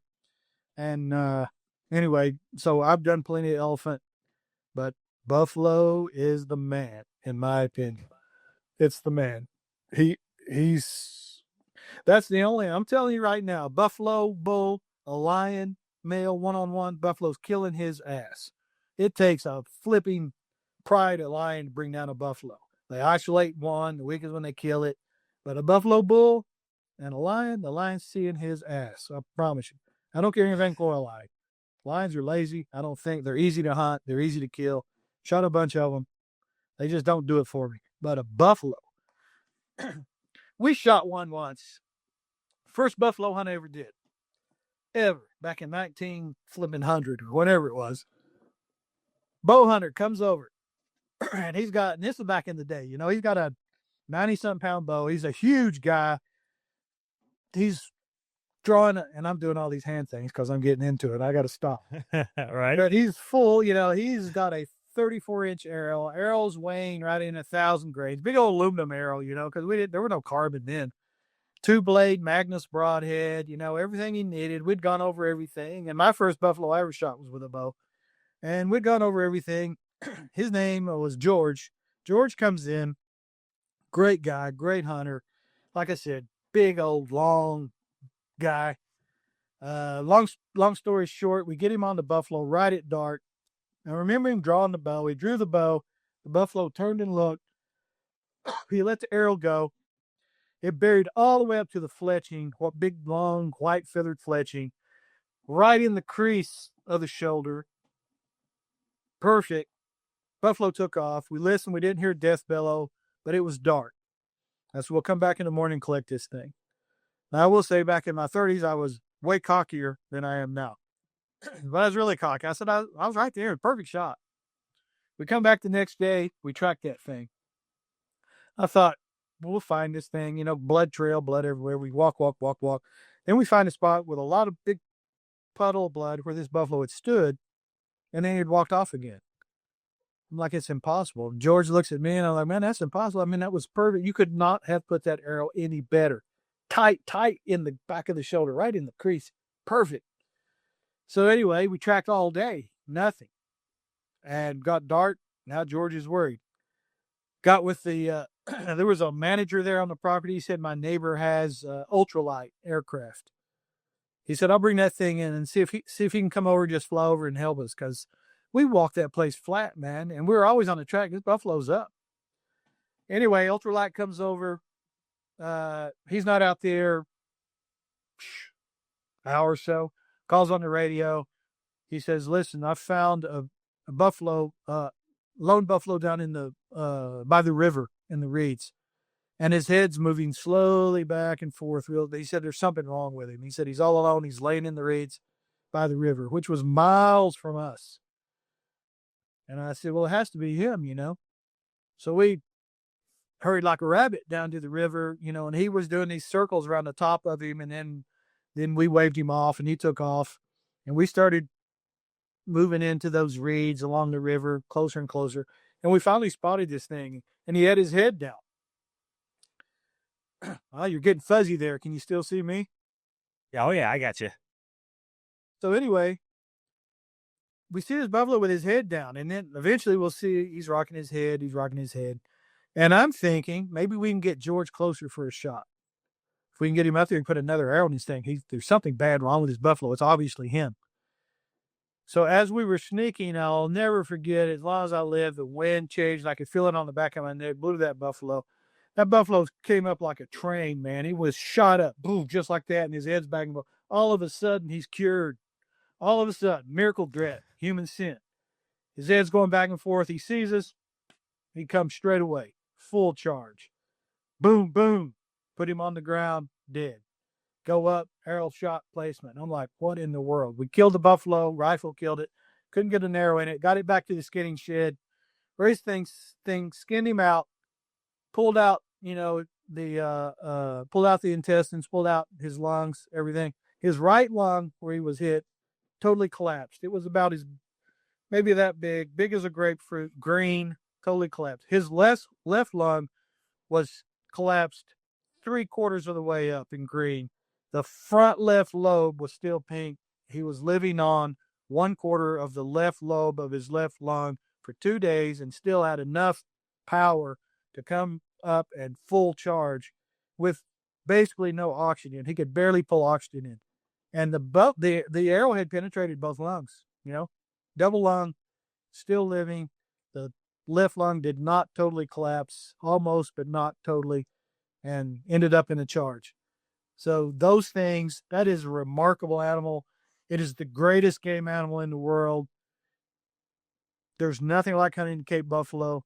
And if you hunt one, if a guy comes over and he hunts one, and I say this because I've done hundreds and hundreds, but a guy shoots one and it goes easy and all that, he may think, well, that wasn't any big deal. I shot him and he died. But once you see a few of these things and you see the immense power and the unkillable nature of a Cape buffalo, you're hooked.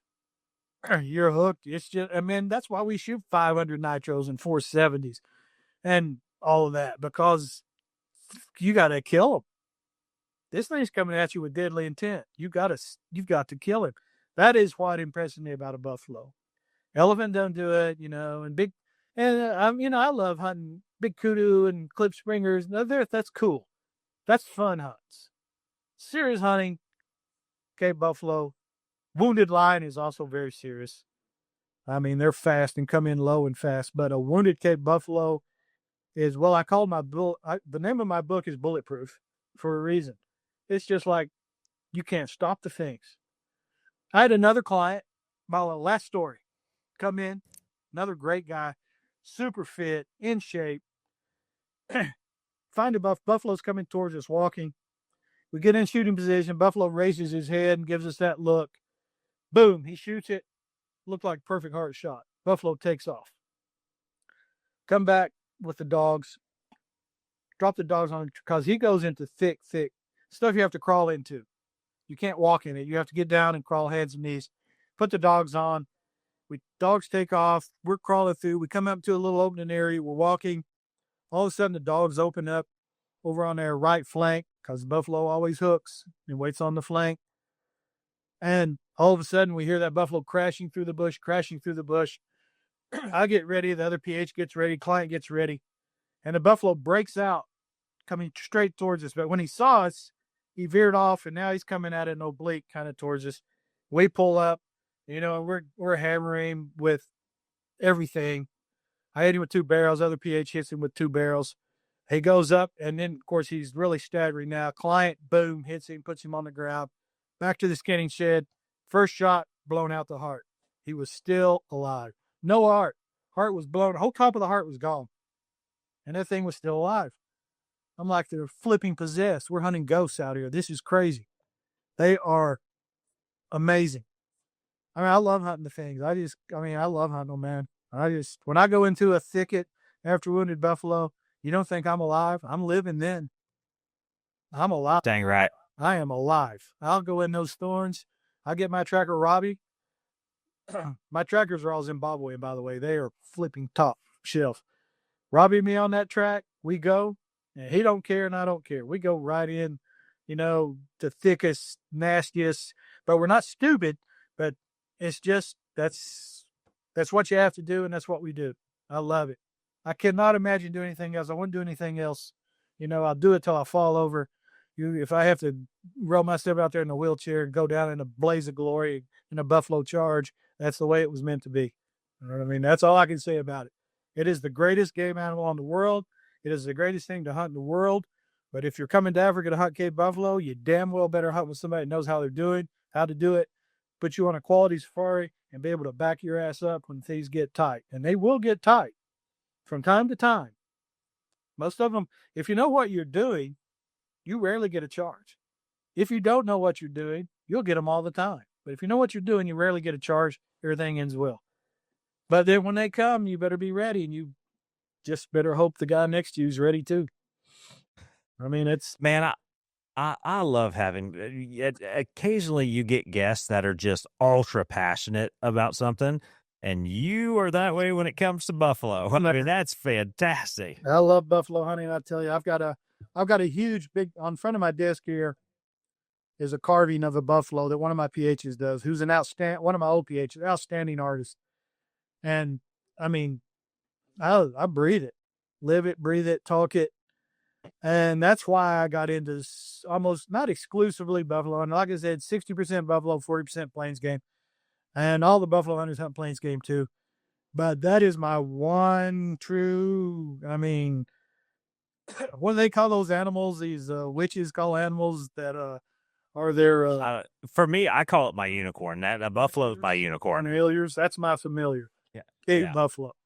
I'll go down hunting those things, man. I mean, I fully expect to be smoked by a buffalo one day, and so be it. I'm going out that way. I'm not going into a nursing home and putting needles in me, keeping me alive. I'm going down both barrels smoking, and buffalo on the buffalo horns. That's me. That's my Moby Dick right there, Cape Buffalo. That's freaking awesome. I love it. So, but and looking at this, we've been nearly 2 hours, and we haven't made it through 2 segments yet. We got talking buffalo, and I told you, there's 2 words without my vocabulary: brevity and succinct. I can't do it, man. If you say buffalo, I'm gonna tell you one more funny story. hit me with it. Yeah. This is my last funny story. I do seminars all the time, and 2 or 3 years ago, I was in Milwaukee doing a seminar. And I had 2 guys come over, man. We were talking about going buffalo hunting, blah, blah. I said, well, I'm doing a seminar right now. Come and listen. So we start talking, and my seminar is usually about easy Africa, how easy it is for someone to come to Africa. People think, I got to get all these vaccinations, all these shots. And I'm like, no. But this guy asked me a buffalo question. Well, that's like my fuse, he lit my fuse. So now they're going off on buffalo, man, buffalo. And they're just like this looking, and I'm looking around, talking, I'm going off on buffalo. And heck, and I had about 20, 30 people in there, but then it started filling up. More and more people coming out of the aisles, filling up the seminar room, just packed. Now they're standing out in the back, looking in. I'm like, man, I am good. Am I good or what? I am the flipping man. I am talking buffalo. I'm filling this arena up. And I'm going, and all of a sudden, I'm looking, and then I see in my peripheral somebody behind me, and I look behind me, and it's the next 2 seminar speakers. I've been 15 minutes over. All these people coming in to get a cooking lesson from these 2 cooks, and I'm going over talking about buffalo. And I turned around and I said, damn, man. I looked at my watch and I said, shit, it's 2:15. I was supposed to be done at 2. I'm sorry I'm in your time. He said, no, it was great. We're all into it. So, yeah, perfect. I have a way to go over my allotted time if we're talking about buffalo, because that's my thing. I mean, that's my thing. Man, it's easy to talk about something when you're passionate about it and you love what you do. And it sounds like that. I mean, you legit love your life and love what you do. Well, I love my life. I wouldn't trade with anybody. I see these miserable people walking around in miserable lives, and playing golf is a hobby. They live for the weekends and all that bullshit, man. I don't even know what day it is. I get up every day. I have to see what day it is, because every day for me is the same. 7 days a week, 365. It's all hunting Africa, specifically buffalo. It's just, God, it's just my thing, man. I love it.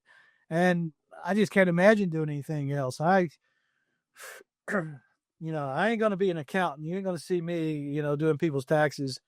And you're not going to see me behind a desk unless I'm marketing, or, obviously you have to have desk time. But if I'm in the field hunting buffalo, I'm living, and I love it. I love it. I literally love it. And if my PHs don't love it, they hit the bricks. Right. We are here to hunt buffalo, and if you don't love it the way I love it, then you're in the wrong profession. And, that's just the way it is. And it is contagious, though. I will say it. You get a little fired up if you're with somebody that loves to hunt buffalo and talks about buffalo all the time. Like a fisherman, these fishermen, they talk about fishing till the cows come home. But for me, it's buffalo. And I'll get guys contact me all the time, booked with other people, contact me to get buffalo hunting advice. And you know what? I give it to them. I don't turn them off. I'm like, yeah, man, I know. I booked a hunt with this guy. Do you know this guy? I was like, shit, you should have asked that question before you booked. A little late now, buddy. A little late now. And some of them are, I'm like, now that dude is shady as hell, man. You need to try to get out of that. Or I said, he's squared away. He's squared away. He knows buffalo.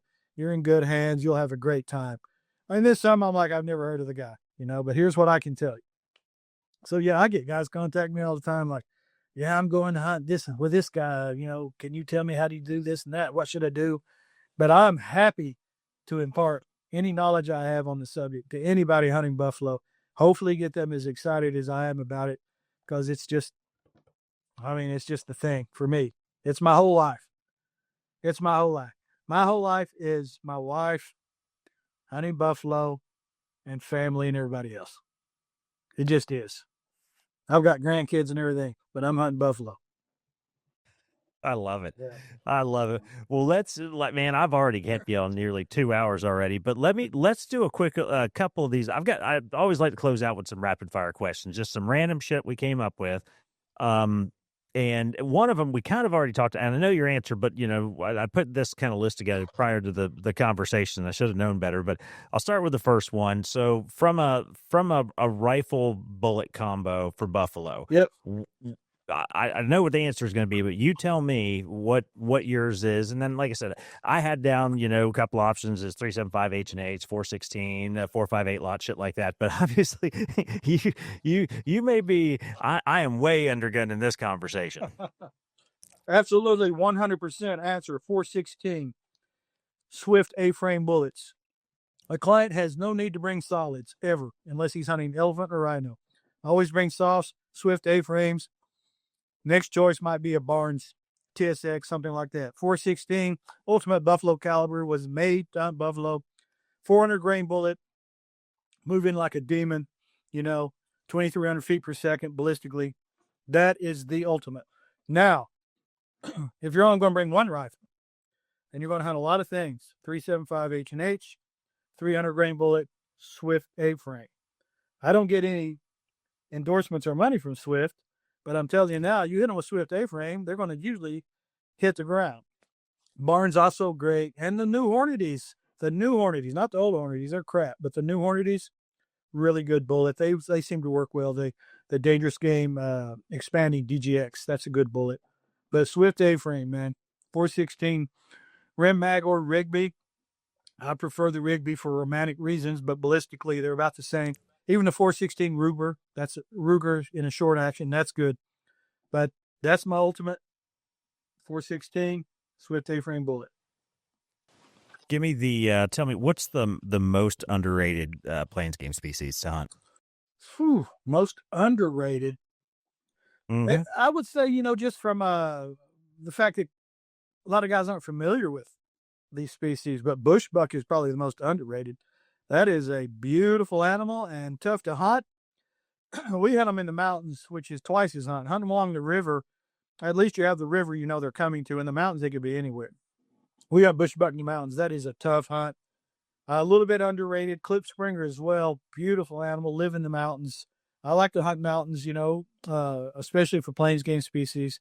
Everybody's heard of kudu, and all that. But underrated plains game, probably bushbuck. It's not something that a lot of guys put on their want list because they're not that familiar with how to hunt them or not that familiar.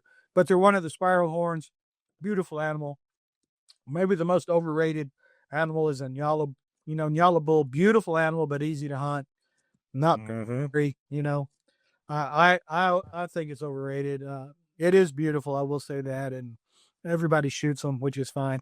But bushbuck, that's my ultimate underrated animal. And one other, bush pig. We are bush pig masters. We probably hunt more bush pig than anybody in Africa. But we're set up with all the thermals, and all the scope. Run the baits year round. Oh, absolutely. Year round. And all the trail cameras. We're set up for bush pig. That is a cool species, not that expensive. And I would suggest, and you get a little bit of nocturnal hunting. I would suggest anybody coming to Africa, if they're hunting in an area, that has sufficient population of bush pig, hunt bush pig. They're cool. They look like They kind of look like a Russian boar with a kind of a warped head, but cool animal. So bush pig, bush buck, the two most underrated. Love it. That's perfect. All right. So, what's your and you've hunted all over Africa. So this is your idea. So my question is going to be, what's a dream hunt still on your list at this point in time? I don't have one. I don't hunt. If my wife twists my arm, I'll go out and shoot a whitetail, for the freezer. I don't have a dream hunt. My only dream hunt continues and will always be Cape Buffalo. 1,000%. I don't want to go anywhere else. I get offered free hunts all the time. Hey, come hunt Elton. I'm like, dude, when I get home at the end of September, going into October, I'm in chill mode. I've got October, November, December, and then January, we hit the road wide open. And in April, January through April, and April, we're heading to Africa. So I don't have a dream hunt other than to continue to hunt the greatest game species in the world, African Cape buffalo. Not to be confused with the other wild bovines, which don't even come close. Cape buffalo. So my dream animal will always be that. What's one thing that clients always forget to pack? Ooh, most clients overpack, to be honest with you. They bring way too much. So let me address that quickly. We do laundry every single day. Not only do we do laundry, we iron it, fold it, put it back in your room. So don't bring suitcases and duffel bags full of all this crap you're not going to need. Clients overpack. They rarely forget to bring anything, to be honest with you. They bring the binos and cameras and what do they forget to bring? Well, I will also say that I give all my guys get an extensive checklist, so they get that going in, and I put a lot of things on there as optional. You don't have to bring a camera if you have a cell phone, but a lot of guys want to bring a big camera and all that, but it's the overpacking more than the underpacking. So yeah, they don't really forget much. I love it. I've got this year, I do the same thing. So I put together a list for everybody that's going over every year, and I make sure I emphasize, do not overpack. There's laundry service every day. We need a couple changes, and give them an itemized list, right? Yeah. And it never fails, especially if they're flying out of different airports than we are stateside. I never get to see what goes on the belt, but I sure as shit get to see it when it comes off the belt. Mm-hmm. And when I've got porters there collecting these fucking bags, and one guy's got 4 bags that were checked, I'm like, what in the... He's like, oh, well, I just thought that I'm going to... And at the end of the trip, I'm like, hey, how much of that shit did you use? He's like, yeah, I wore the same thing. Exactly. Almost every day. Man, just never used it. The rule of 2s, 2 sets of hunting attire, 2 t-shirts, 2 pairs of socks, 2 pairs of underwear, lounge clothes for around the fire, like a tracksuit or something, and travel clothes. That's it. What's one rule to live by in the bush? One rule to live by in the bush is the bush knows more than you. Never think you've conquered it or know more than the bush. The bush will always win. No matter what you try or do, the bush always wins. That's why you need to go and take advantage of those who know more than you about the bush. Listen to your PH. Main thing, listen to your PH. He's there for your safety. We have a very detailed, very professional medical evacuation plan. All my guys on buffalo hunts carry trauma kits. Tracker must have a trauma kit on his back in a backpack just in case. The rule of, biggest rule of bush is the bush wins. Be prepared as best you can. What's give me one word that sums up Africa for you. Buffalo. I knew that was coming. 100% buffalo. That's where they live. That's where I go. All right, so let's close on a couple of quick different things. So, where do you see, where's Ken Moody Safaris headed next? What's the direction for the company moving forward? Well, the company, shoot, man, I mean, we're like at the pinnacle right now. We're solidifying new areas, because we're quota driven, game driven. You have to have the game. You don't have a company. When I was younger, building the company, expansion, increasing client numbers, all that seemed like the thing to do. But inevitably, to increase client numbers, you drop pricing to where your margins are barely tolerable. And all you're doing is exhausting your limited quota anyway. Ken Moody Safaris is going to continue to lead the way in hunting Cape buffalo. There are really no new techniques to hunt buffalo. You do it the same way. It takes a track. You have to know how to read the track and read spoor and looking for that big saucer plate, flat tipped, track. That's it. So we are maintaining our position, which is 24/7 work. Because when you're at the top of the ladder, there's always somebody below you trying to pull you down. My main direction is to keep quality pHs, keep quality areas, and as long as these crazy regulations and things don't deter our efforts, to continue hunting, we'll continue to do what we do. But we don't have. I really don't have. I hunt in Zimbabwe still through another operator. Obviously, we're not licensed or registered in Zim, but we don't have any, like I said, when I was in my 30s, I was going to conquer the world. And then I realized, dude, build the world you want and then conquer it. So I built my own world. I'm on top of it. We're not expanding. We are continuing to offer the best of the best with regards to buffalo hunting and everything else that we do. So we are maintaining our position at the top, and I work tirelessly to stay there. I never rest. So I guess that's the long answer. That was perfect. That was perfect answer. All right. So tell us real quick. So if somebody wants to book a safari or even more specifically a buffalo hunt, how do they get you? Tell me about the website, your socials. Yeah. How do they get a hold of you? Pretty simple. KenMoodySafaris.com is the website. Everything, Facebook page. We've got over 18,000 followers now. We're closing in on 20,000 followers. It's Ken Moody Safaris at Ken Moody Safaris. You'll find our Facebook page. Our hashtag We Know Buffalo is everywhere. If you click on We Know Buffalo, on Facebook or on Instagram, you're going to go to us. God, I could tell you funny stories about competitors, but they don't understand hashtags, and they don't understand hashtags at all. But anyway, they can find us there. You can always email me, easy email address, hunt@kenmoody.com. We have our own domain, so we have our own email addresses, hunt@kenmoody.com. That's my direct email address. You can always call and text. I'm on WhatsApp. If you email me, I'll give you my number, and then you can send me direct text or get on WhatsApp and hook up there. WhatsApp rules the world as far as I'm concerned. We can contact anybody anytime. But KenMoodySafaris.com or hunt@KenMoody.com or Facebook at Ken Moody Safaris.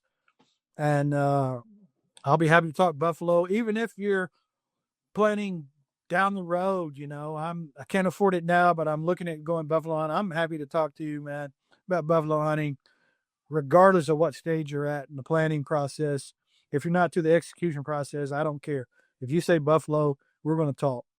Guys come up to the show and, good Lord, I lose my voice talking about hunting Cape buffalo, knowing that guy's never going to go. They're just dreaming of going, and I'm there at least to fulfill that part of it. Here's some stories. Here's some of this. So, yeah, reach me there. Come to the website or email me, hunt@KenMoody. It's almost show season too. Where are you going to be during show season? Well, unlike most of my competitors, I don't do the big, well-known shows. I don't go to Safari Club. I did SCI for over 20 years. I don't go to DSC. I did TSC for a lot of years, but I go to places where I get to meet people that don't get to meet people like me. They go to SCI, you're talking to 200 salesmen. You come to trade shows I do, and there might be me and one or two other African guys there, but you're quickly going to focus on me because I'm an American. We talk the same lingo. I can tell you what to expect and that sort of thing. And I get to introduce Africa to people that don't get to talk to African operators every day. So I go to Little Rock. I'll be there in January. I go to outside of Detroit, Michigan, to Novi. I do the Dixie Deer Classic in Raleigh, North Carolina. Great show for us. Well, I won't tell you how well we did. I'm just going to, I don't know who's watching this. Anyway, I go to Little Rock, Arkansas. I go to Detroit, Raleigh, North Carolina. I go to the Iowa Deer Classic in Des Moines every year. Go to Columbus, Ohio, and Wisconsin Dells, and do those shows. And every now and then I'll add a extra couple of shows just to test them out. I did the sheep show a couple of years ago out in Reno. Not a great safari market. Those guys will drop $100K on the sheep, but don't have any interest in hunting Cape buffalo, which is like, you want to just shake them. Like, all right, dude, you're hunting something with a brain the size of a golf ball. I'm hunting something, that's almost a ton of death. But go ahead and have fun. But those are the shows I do. Come out and see us. Closer we get to show season, I post that on social media, our show schedule. And those are big areas for me. The Midwest is my biggest draw for clients. Ohio, Wisconsin, Michigan. I draw a lot out of there. And Iowa. I get a lot of clients out of Iowa. Little Rock turned out to be a great show for us. We've got a big client base there. So, and we got client bases in all these. So when we go, we entertain our clients. We take them all out to eat. And any new clients that come up to the booth and talk to us and say, hey, man, I'm having a client get together. We should go eat Mexican or something. I get a room, a meeting room, and we go in there and sit down and drink beer and eat tacos and talk about hunting Africa. And guys feel more at ease that way. Funny thing about the shows, I get guys that will drive I had a guy drive 13 hours to see me last year, booked a safari. I had guys drive from Texas to Columbus, Ohio to talk to me about booking a hunt. I have guys come from all over the country. They just figure out, where I'm going to be, and they make a plan and get there amazingly. So those are the shows we do. I do kind of not your typical safari shows, but shows where people who normally are just hunting whitetail get introduced to something possibly new. And it works well for us. That's perfect. So, hey, before we get out of here, go ahead and plug your book again for everybody. The book is Bulletproof, 30 Years of Hunting Cape Buffalo. Remember, we've done 470 buffalo hunts. It's not a long book. I didn't want to do an encyclopedia, and Craig Bonington in a how-to book. And Craig's great. Craig and I are good friends. I like him a lot.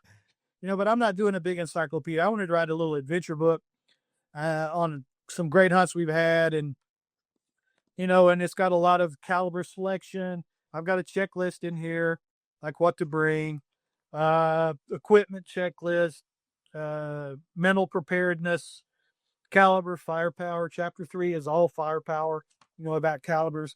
So it's a great book. You can contact me at hunt@kenmoody.com. It's $25. That includes shipping within the United States. I'll ship it to you. Sign it for you if you want it, and you'll read some great stories. And I write really well. I've written a few books, and I'm a normal contributor to a lot of outdoor magazines. And anyway, I think you'll enjoy the book. $25 includes shipping, and you'll get to learn a little bit about buffalo. I love it. I'm gonna have one coming my way for sure. Absolutely. Well, Ken, man, thanks for coming on. I feel like, listen, we left a bunch out. We had a bunch of topics to talk about, and I knew it was going to happen. We started talking buffalo. You went to buffalo, and then I'm gone, man. I'll leave that for last next time. I'll get all the other board shit out of the way first, and we'll wait to buffalo last. Absolutely. But man, well, thanks for coming on, and everybody, until next time, I'm Sean Kogut. This is the Saltlick Worldwide Podcast. And remember, folks, to live free, hunt hard, and keep chasing that adventure.